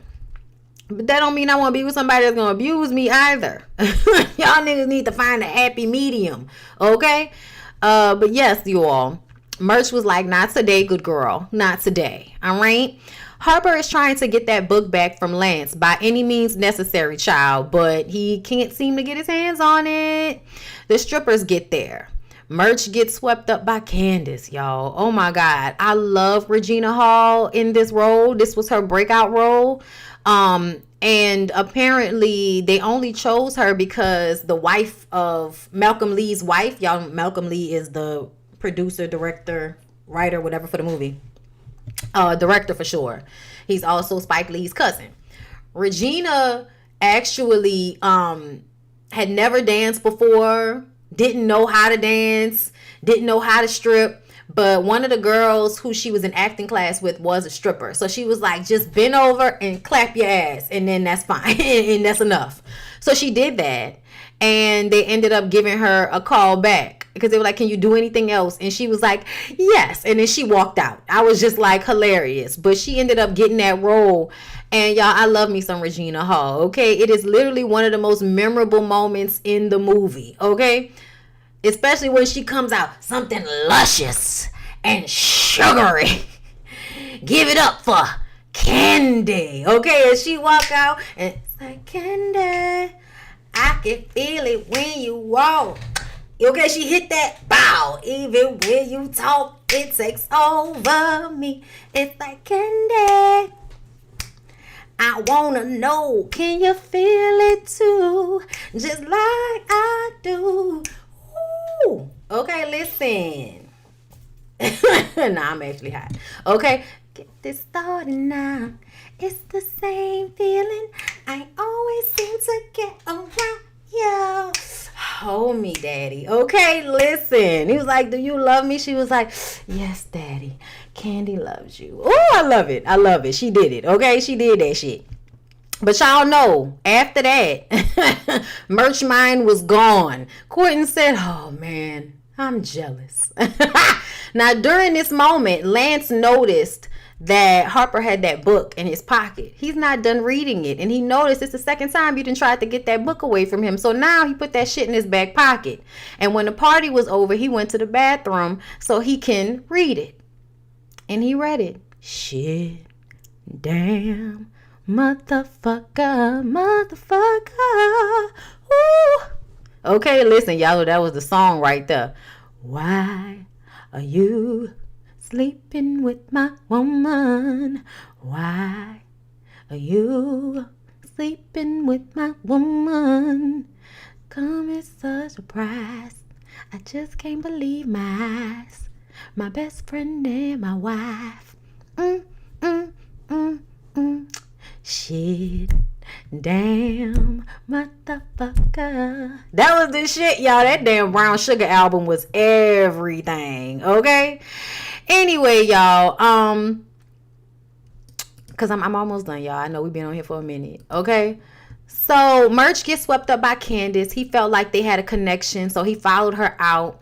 And she was like, listen, that's a part of the business, provide the fantasy, but I keep my personal life very separate. And he ended up, quoting Audre Lorde, and she recognized it. And this is when we notice that they really do have something in common. So they start talking and shit. And you hear the other stripper girls say, that's what you get for hiring them college girls. And she was supposed to give the unexpected respected, college girl who doesn't really do this a lot but has sex appeal. Like, that's the vibe she was supposed to give. Okay, so at this point, Lance finished reading that book, walk out, say, "You fuck me up." Threw the book at him, knocked his ass out, beat his ass, and was about to throw him over the balcony of the hotel until Quentin slowly walked out of there and said, "Come on, Big Al, you don't want to do this." Okay, Quentin talked him down, and he tells everybody the motherfucking wedding is off. And the way he walked away and then walked into the bathroom, I was like, "Oh, that nigga probably know he could fuck." It's the body being kind of like bent in at the pelvis for me, y'all. I'm sorry. Okay? But it was the way he walked into the bathroom. I was just like, and I'd have still tried to fuck him. You angry? Anyway, y'all. So Harper goes over to Jordan's house, all bloody and messed up, killing the vibe as soon as she opens the door. Okay? And she was like, "What happened?" Guess. Okay? Harper sits down. And she was like, "Do you need anything?" And he was like, "No, you've done enough." And she was like, what the fuck's that supposed to mean? He was like, they would be in marital bliss by the time the book came out if it wasn't for your ass, okay? Because you needed the exclusive. I almost got my fucking ass, thrown off the side of a building because of you. And she went, bow, smacked the shit out of him. "How dare you, mister? You have some nerve blaming you for your skeletons. You're the one who wrote the book. You aired out your dirty laundry, Harper. No matter who you want to blame, it's you." He fucked up the whole mood. Again, no accountability. Exactly. He said, "I'm sorry. We're two peas in a pod." She said, "Look, I'm horny. My emotions are all over the place, and I don't want to hear about no goddamn peas.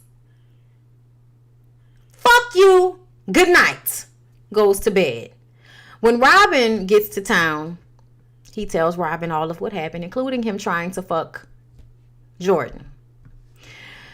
She was like, "Well, I'm glad you told me." And then she turns around to leave. And he's like, "I need you." Of course you need her now that you all fucked up, bloodied and bruised and shit. Now you need the mother figure to come and save you, right? He begs her to help him. And she does. Why? Because Robin is a charitable person. And we learn that about her as time goes on. Okay? Always willing to give of herself. And yes, the smack was unscripted.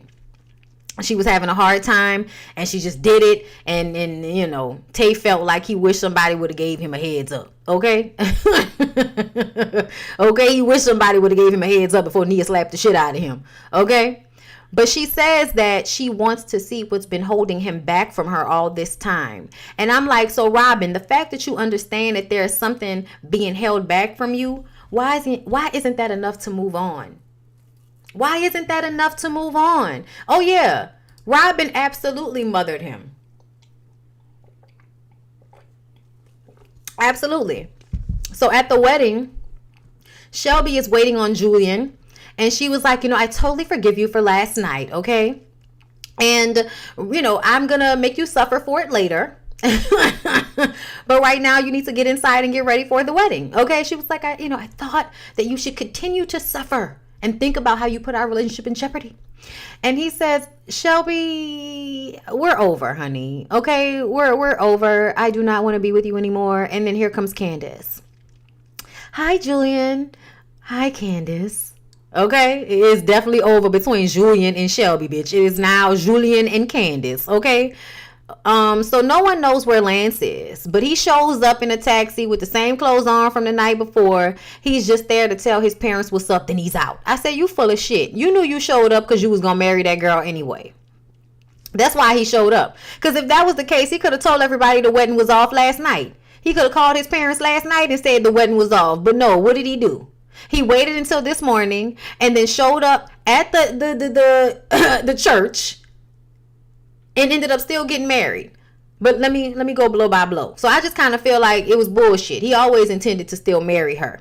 Harper says Lance, because they were trying to stop him, y'all. The funniest shit was Jordan, Murch, and Q trying to stop Lance from going and telling his parents what was happening. So he's walking down the aisle of the church and they're both on both of his feet. And we remember that he's a football player, right? It was not working. Harper says, pray with me, brother. Okay, and then they go in the back. And he's like, come on, tell me what the Bible verse is. He pulls up the 10 Commandments, thou shalt not commit adultery. And that was supposed to be the whole moment. And I would have been like, well, nigga, y'all ain't married yet, so nobody committed adultery yet. But the premarital sex part, that's not in these commandments, but definitely somewhere in this book is in here. Do you want me to open to that page? I'm just saying that would have been me. Don't throw no motherfucking Bible in my face as we sit here at your wedding. You're upset because you found out that your wife-to-be finally did what you did to her over and over again. And now it's all in your head. Okay?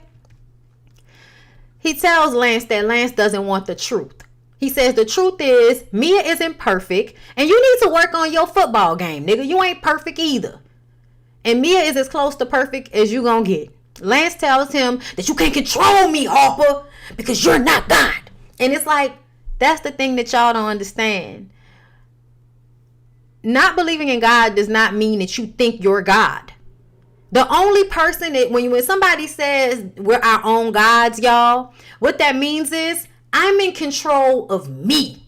I am my God because I'm in control of me. I'm in control of this being. I'm not in control of you. Being a God does not mean being a God to everybody. No, it just means being in control of your own being. That's what that means, y'all, when people say that. And I think back in the day, if you were somebody that was an atheist or you weren't religious and you want to have, you want people to say you worked hard for something versus saying that God blessed you with it. You know what I'm saying? I think everybody has this idea that atheists believe they're above God. Like, I'm too smart to believe in God. And it's like, no. That's not what it is. Okay? You are only in control of yourself. To me, where people go wrong with this thought process is when they think they can control something outside of themselves. Okay? And he did have that problem of thinking that he can control everybody around him. That's why he needed to write. And he wrote people the way he wanted them to be in his stories. But you can't control other people. And that's just a life lesson that everybody has to learn, right? Because I feel even Lance, you talking about, Harper with his control issues. What about your control issues? Having to be some perfect example of a black, husband and wife and all of that shit. Like, in that, creating this very godlike idea of yourself that is unrealistic. So it's just hypocritical all the ways around. But in this moment, all of the church going people are like, right? Tell him he not God. Thank you for the super chat. God lives in me. Exactly. When they say you are an image, you are made in God's image. Yes, you are. But you have to think about it like it's in you. It's not up there. It's not out there. It's not down here. It's in you. And you are connected. Okay? Steve Harvey said atheists have no moral values. And that always rubbed me the wrong way, because how many people were in church and on Sunday and commit horrible acts Monday through Saturday? Yeah, I don't agree with that either. I don't agree that just because someone doesn't believe in God, that doesn't mean that they don't have morals. Like, no, some people could just feel like, I don't want the negative energy that comes with doing other people, treating other people like shit. Because essentially you harm people, or you decide to go and get involved in foolishness, right? That foolishness is then going to come back to you. People who have common sense know that, like, essentially they want to stay out of certain shit because they don't want to be involved in certain shit. You know what I'm saying?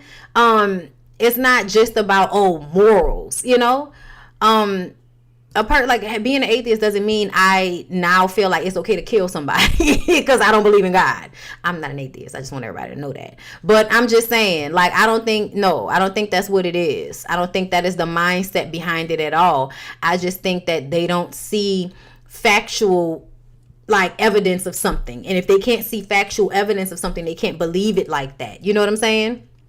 And I feel like the way things are, it's weird to me that people think that that's weird. But being, fully engulfed in a religion that doesn't fully represent you, that's okay. You know, I think that's weird. I think it's all weird. I think that, you know, our spiritual practices should be representative of who we are as a person, as a family. That's how I think those things should be thought about. But this moment, you know, I just thought it was hilarious because it was definitely a moment where Lance is trying to throw God at Harper, and it's like, nigga, we could throw it right back at you. Like, what are you talking about? You almost killed your homeboy last night. Is that God like, my dude? Anyway, I felt like everyone knew about the affair before the book even came out, and afterwards the friendship was never the same. The trust and closeness was just gone. Honestly, I feel like I don't think the closeness and trust was gone. Especially if you saw the show and you saw Best Man Holiday. I don't think it was over. But I do think the blinders had to come off. I think that there were blinders. There were blinders. I feel like everybody, and I think that's a real assessment, y'all. Like, think about it. In 30, you know, at 30 something years old, I feel like I've had an awakening mind wise from the thoughts that I had when I was in my 20s, right? I think that's a part of their story, is that rose-colored glasses about life had to come off at some point. When you straight out of college, going into whatever field you want to be in, you know what I'm saying, your early, mid-20s, going into your 30s, you may still be living in a part of your life that is not really real. It's all projective. It's all performative. It's all rose-colored glasses. And I feel like by the time we get to the place they're in the show, I think all of the rose-colored glasses about life have come off, and now we're really starting to find ourselves. And I think that it's so perfect because that's exactly the way life seems to work out. I don't know if it's just me, but the things that I understood in my 20s, I understand them more and differently now at this age. And I believe that by the time I get to the next, 20 years of my life, I'll have more understanding than I had at this point in my life. So I think when you watch the movie and then, the second movie and then the series, you really can see how everybody was at these stages in their lives where it's just like everybody else. You're not seeing things clearly. And I think at this point, they weren't seeing things clearly. Right. Okay. It's not just me. Quentin was, I think, tired of Lance's moral superiority and him thinking he was better than the group because of his good girl to be his wife. Yes, exactly. This would have come out way sooner if Q knew before. I think so too. I don't think everybody knew. Because Jordan was absolutely surprised. After the book and wedding, Harper and Lance probably kept in touch, but it was nothing like it was, hence the Best Man Holiday. Then they go through that and they're brothers again. Exactly. Hence Mia being on her pedestal for everyone. Yes, she definitely was on a pedestal for everyone. Like Harper preyed on her. She went to Harper. She knew what she was doing. Oh yeah, no, she absolutely knew what she was doing. That was catchback. Mia had decided. I mean, think about it. Girl, a man that's dogged you out and cheated on you repeatedly. Everybody knows the best way to hit that nigga up, hit him up style, is to go and hit somebody they care about. You don't go fuck no random. No, you go fuck somebody they love, that they care about, because you want that shit to hurt. And the best way to do it is to do it and not feel guilty about it, because to know it is like a secret justice. Outside of it being a secret justice, you never actually have to receive consequences for it. Mia never had to deal with the fact that she hurt Lance. She never had to deal with that. Never even had to see it. I think she was A1, if you ask me. Okay? But yeah, Lance says Mia is his earth and his queen. And he decides to pray. And he says, I always knew that Mia had done something. But I just never thought it would be you. I never thought you would be that same self-centered, backstabbing bastard. And I said, you know what, Lance? I think that is very hypocritical of you to call him the backstabbing bastard, as if that's not what you were doing to her the whole time. Isn't that funny? You feel like Harper fucking your girl is worse than you cheating on her over and over and over and over and over and over and over again. Isn't that crazy? Yeah, like that's crazy as fuck to me. Anyway, but the only thing that I have to give him is that when Lance decided to still marry her and he went out there and cried through the ceremony, y'all, I loved it. I loved it. I loved every moment of it. Do you know why? Because she had made herself so invaluable to him that he really didn't want to not be with her. Even after finding that out, once he got a chance to really think about it, would you really not want to be with Mia because of that? Nope. It wasn't enough. He could not be friends with Harper. He could stay away from Harper. But not being with Mia after what Mia was for him. And Mia is giving shooting in the gym type shit. You know what I'm saying? The ones who really do help you with your career. The ones who really do help you make the best decisions. Like, she really was everything that he wanted and needed. So essentially, it hurt him. It was almost like the death of an ego. The way he had to cry through that ceremony and still marry her, and she has no idea what's going on. And y'all, the one line that I picked out, I told y'all about, a woman's virtue is a man's greatest honor. That is such bullshit. It's bullshit, y'all. It is. It's bullshit. A woman's virtue is a man's greatest honor. As you marry a woman who gave her virtue to your best friend, who's your best man, who's standing beside you right now in this wedding proceeding. Okay? Mia gut punched that man. Oh, did she? Oh, did she? And then still got everything she wanted. And I feel like people would look at her and feel like she wrong. But I feel like, no, I think she played the game perfectly. And I also feel like God is funny. Because I think when you look at somebody's life in its entirety, Mia wasn't going to live for long. You know, they didn't know that at this point. But in the movie, you know, and everything in the storyline of these characters, Mia doesn't have all of the time. So he, you know, it was best for Lance to let it go and to not let her feel it, because then they were able to go on and have the bliss that was their lives for the time that they had it. Had he been mad and held on to that, he would have wasted time that he did not know he did not have. You know what I'm saying? Mia wasn't wrong, but Harper was. Oh yeah, most definitely.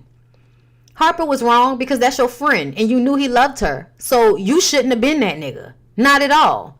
But also I feel like it was almost like the catchback. I think Harper felt a way about the way Lance treated Mia too. So it was like, okay, I'm partially to blame for you being with him in the first place. So if I'm the person that gives you the revenge you want, then that only seems poetically right, I think. Thank you for the super chat, Jania. He knew he low-key deserved it from Mia, but felt that Harper was worse because he was his best friend. Yeah, which is understandable. Absolutely understandable.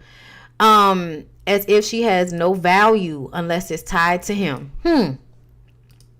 Yes, Mia received the least character development out of the cast, so I agree. She really did. Mia got that get back and died on him. Damn. Why you had to say it like that?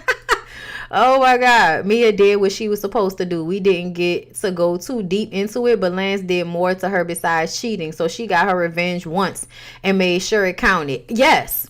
Yes. And that's why I said energetically it did what it was supposed to do, because he was changed after that. I honestly think that if Lance had not found out before he married Mia that she did that shit, he would have cheated on her in their marriage.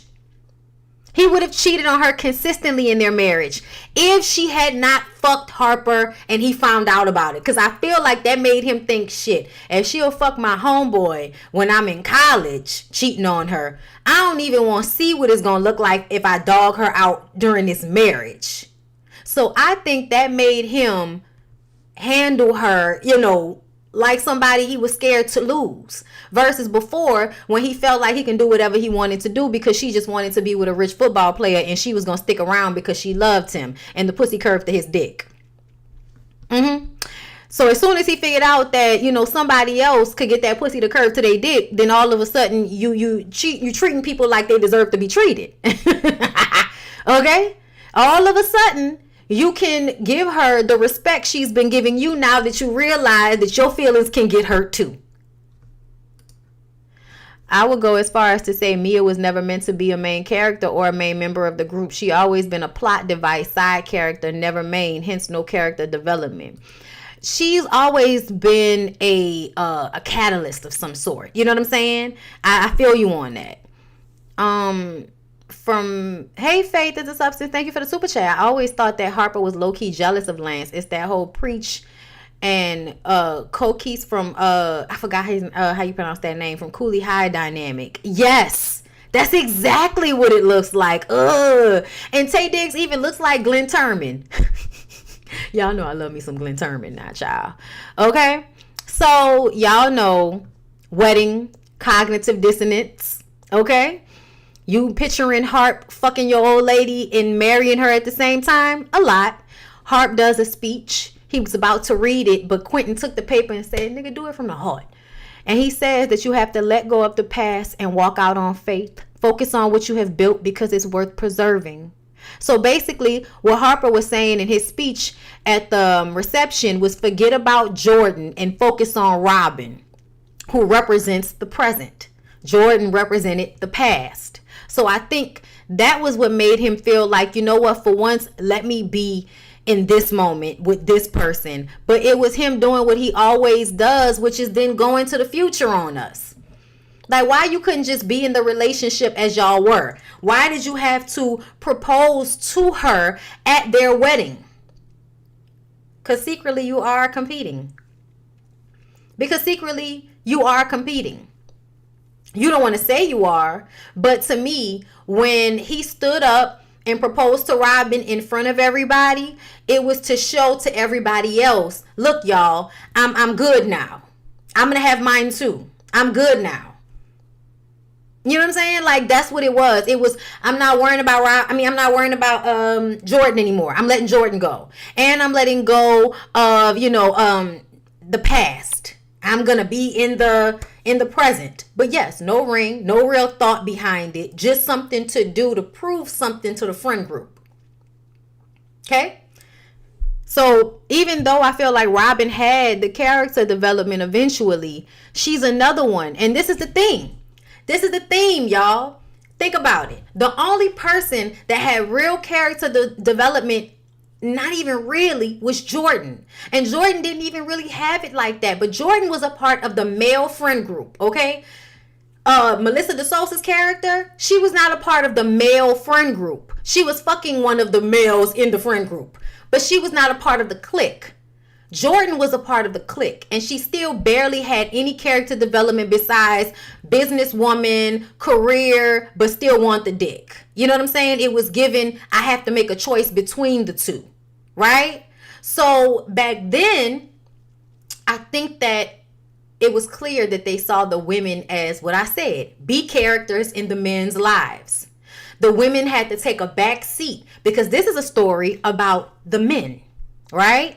And in this world we live in, this society we live in is very male-centered. So that's why, even though these women were huge pools of this movie, these women were huge in this movie. If you pay attention, all of them didn't have as much character development because they were simply just fixtures in the men's story. Okay? So it wasn't just Mia. It was also Robin. It was also Shelby. And it was Jordan. Because Jordan is the I'ma do everything for my homeboy, I'ma do everything for everybody type of thing. Yeah, Shelby and Mia were sorority sisters and they became friends. But if in the first movie, it was like, get your girl. Jordan did not fuck with Shelby like that. They may have changed that as we get into the second movie. And we get into Best Man Holiday in the show. But in this version of it, Jordan was friends with Harper, Lance, Quentin, and Julian. Okay? Shelby went with Julian. Then Robin went with Harper. And Mia went with Lance. And then she formed friendships with the women, especially with Mia. But the friendship with Mia was because of her friendship with Lance. And I think her friendship with Lance and all of the other men was because of her relationship with Harper. Okay, so essentially, even though she was a part of the friend group, all of the women are literally on the outside looking in with the men. Um, and again, that's something that is representative in this time period, because once we get to the actual show, I think it switches a little bit. I think the women become the catalyst for lifestyle changes. They become the story that we're paying attention to the most. Even if, because I feel like with Merch and Candace, they both have their respective things going on that we're seeing, but I felt like we saw a little bit more of Candace's than we did of Merch. Same thing with Jordan's character. Jordan got way more playtime in the show than I think Harper did. You know what I'm saying? Harper almost seemed like it wasn't really about him being fixed as much as it was about the women being fixed and the men having to change because the women changed. And in real life, y'all, a lot of times that's the way these things happen. When men have, wives that are forward thinking, or those women are spiritually connected and they're constantly trying to evolve in their lives, it affects the men that they're with. And then the men escalate in some way in a spiritual, mental, emotional manner. And I'm saying this because I saw it with my own parents. You know what I'm saying? My mom was always like this endless well of like spirituality and love and patience and all of this, right? All of this grace that she would always have. My dad was hard. And over the years, it was like she softened him. You know what I'm saying? Until he gets to a point where he's not the same as he was. He's different. He's a little bit better. And it's because of her. You see what I'm saying? But it was because of the type of person that she was. I feel like it's the same thing with all of the women. They had to be the catalyst for these men to change or to do more or to be better in one respect or another. So as much as it is a man's world, it would be nothing without a woman. Okay? Because all of the women basically pushed the storyline forward. Show, more so than it did in the movie. I saw somebody said the show was boring. I don't agree. I thought it was really good. I thoroughly enjoyed it. I think I watched it twice in 2 days. And we're going to review it. You know what I'm saying? But I really, really love the way them coming out with the show. We can circle back around to the movie and look at the beginning and then go to Best Man Holiday and look at that one and really connect to the characters long term, because it's very beautiful the way it shows up. It shows up extremely realistic to way life is. And I love seeing these characters grow like that. I think that's a blessing, because there are so many movies and shows where you would have loved to see their life, the character's life in long form. And we're actually getting a chance to see that with The Best Man, seeing these characters' lives in long form, seeing the lessons being learned through it, and I can't wait to talk to y'all about the show, especially from Robin's standpoint. Robin's part of the show to me is one of the best parts. It's given Eat, Pray, Love, and I love it. Okay. I love Harper and Jordan's relationship. When they danced at the wedding and she tells him Robin is beautiful and she's the one, and she tells him that she loves him. When you have a relationship that starts out or in some way has physical attraction, but the relationship surpasses the physical point and turns into a relationship that fills you in other ways for a prolonged period of time, like their relationship, I think it's profoundly valuable. And I don't think that was really noticed in this first one. In this first movie, I don't think we paid attention. I think we felt like Jordan and Harper were just going to be over now. But to see that the friendship between them persisted, the friendship continued to grow. By the time you get to the series and you see how often they meet up just to talk and bounce ideas off of each other, I think it showed that even though things happen the way they're supposed to happen, they're still soulmates.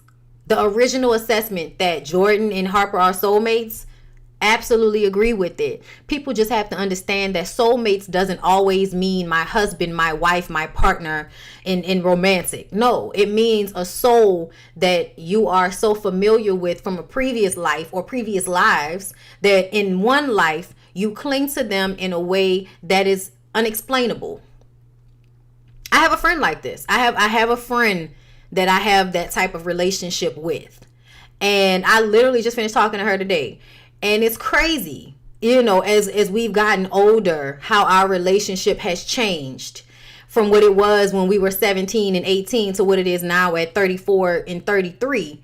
It is extremely valuable, but it is also not a relationship in this time that is a romantic one. You know what I'm saying? So I feel like their relationship really, really was the biggest part of the story, and we didn't really get to see it.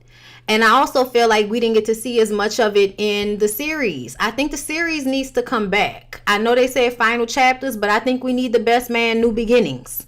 Okay?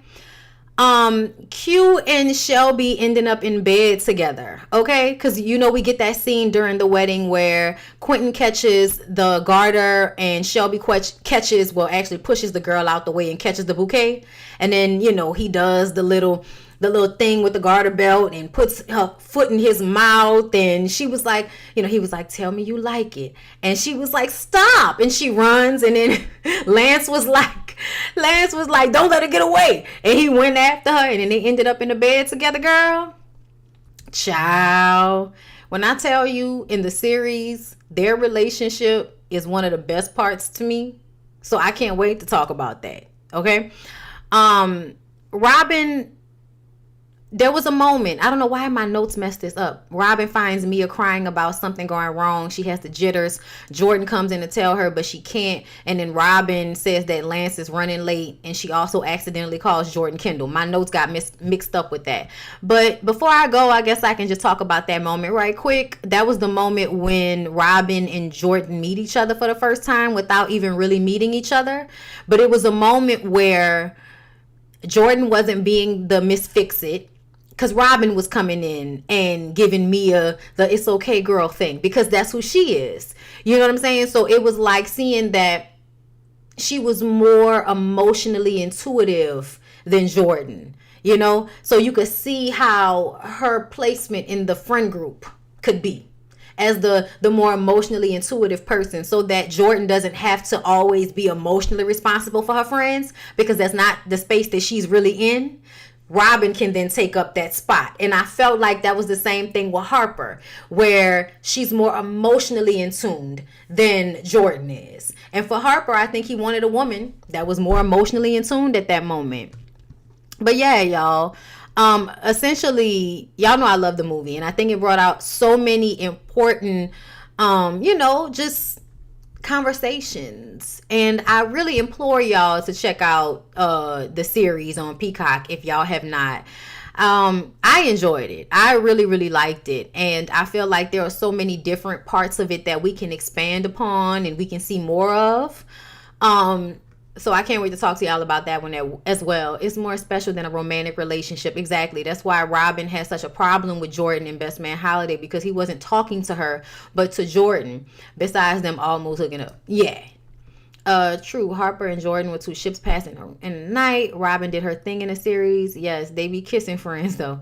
Listen, it happens sometimes. Y'all got unfinished business to handle together as soulmates. Important to understand why you came together. Yes, and that's another thing. When you realize the soulmates thing, I think means that there's some level of I guess existence where you are like, this person is going to teach me this lesson. And I think that the people that stick with you, the people that are soulmates, they are meant to teach you something in this life. And I feel like my friendship, probably that was one of the relationships that has definitely taught me that I don't have to control the connection in order to have the connection. That was a great life lesson for me. You know what I'm saying? Because literally one of my most valuable friendships comes because I was able to let go of being in a relationship with that person in the way that I had found them, versus how it actually ended up being, just really just one of those people that you really can like talk to about anything. They know you, you know them, that type of thing. And it's a very valuable relationship to have, but I feel like there aren't many people that will understand that. There aren't many people that will have that type of connection with somebody, to have their friendship switch and change over time. And then when you look back on it, they've taught you some life lesson that you didn't even realize they were supposed to be teaching you. But it's how things happen. You know what I'm saying?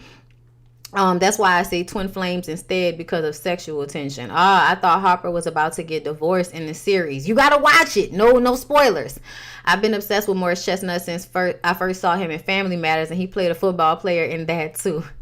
Yeah, I love this movie. I'm on episode 6 in the series. Okay, I think it's more karmic. Yeah, I definitely think if they expand upon the series, Harper and Jordan will end up together for sure, and in a way that is probably better than if they would have been together younger. Robin was better than me because I got 2 women I got to console who has and is trying to sleep with my man. Who, that was a lie. Wasn't it though? Thank you for mentioning that. The type of person that Robin has to be standing there cool and consoling 2 bitches that had sex with her man. You know what I'm saying? Bondy, do you feel like Jordan is wrong for flirting and kissing a married man? People said Harper was wrong, but so is Jordan because she constantly was in Robin face but kissing Harper.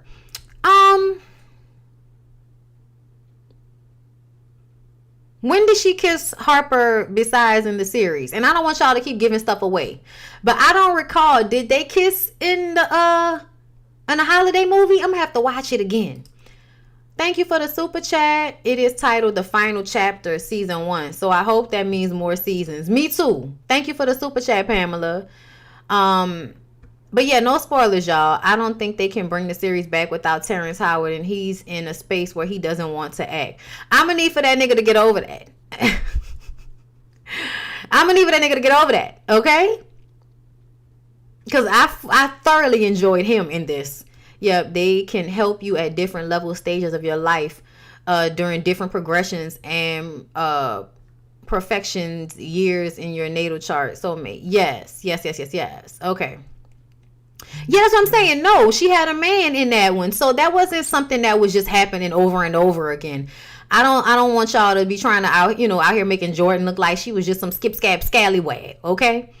Robin should have confronted Jordan. She took her shot at Harper as soon as issues came with Robin and Harper. Also, I blame Harper because he been with almost all the women in the group. I don't recall them kissing in Holiday because they didn't. She had her Latino man in that one. That's what I thought. They only kissed in the movie, and y'all trying to give out spoilers in the series, but we're gonna talk about it. So no spoilers, y'all. I never believe in the idea of a soulmate. I think you should. Because it's not about the person you're in a romantic relationship with, y'all. Soulmates really mean like the souls you've already come into contact with before. If you believe in being here before, I do. I believe that, like your family members, your parents, like they're soulmates too. Because their souls recognize yours. Y'all may go through several life cycles being different people to each other, but the souls being connected to one another. So yeah, soulmate doesn't necessarily, to me, it's not just about a romantic relationship. It's also about just the souls that you connect with in this life that you were probably connected to in a previous life. Right. Mia and Jordan. Yeah, no, Robin way better than me. I mean, not the holiday movie. I meant the series. Right. I thought Jordan's man in the sequel. Yes. Was white, not white Hispanic. He not Hispanic? I thought he was Hispanic. I believe in soulmates. I have one right now, but we're just friends. We know that will be ours to one another. Exactly. And it doesn't have to be more than that. It's just really about your connection to somebody, caring about somebody, but that doesn't always have to come with sexual energy to it. Terrence said that before, but Q is the character that keeps bringing him back.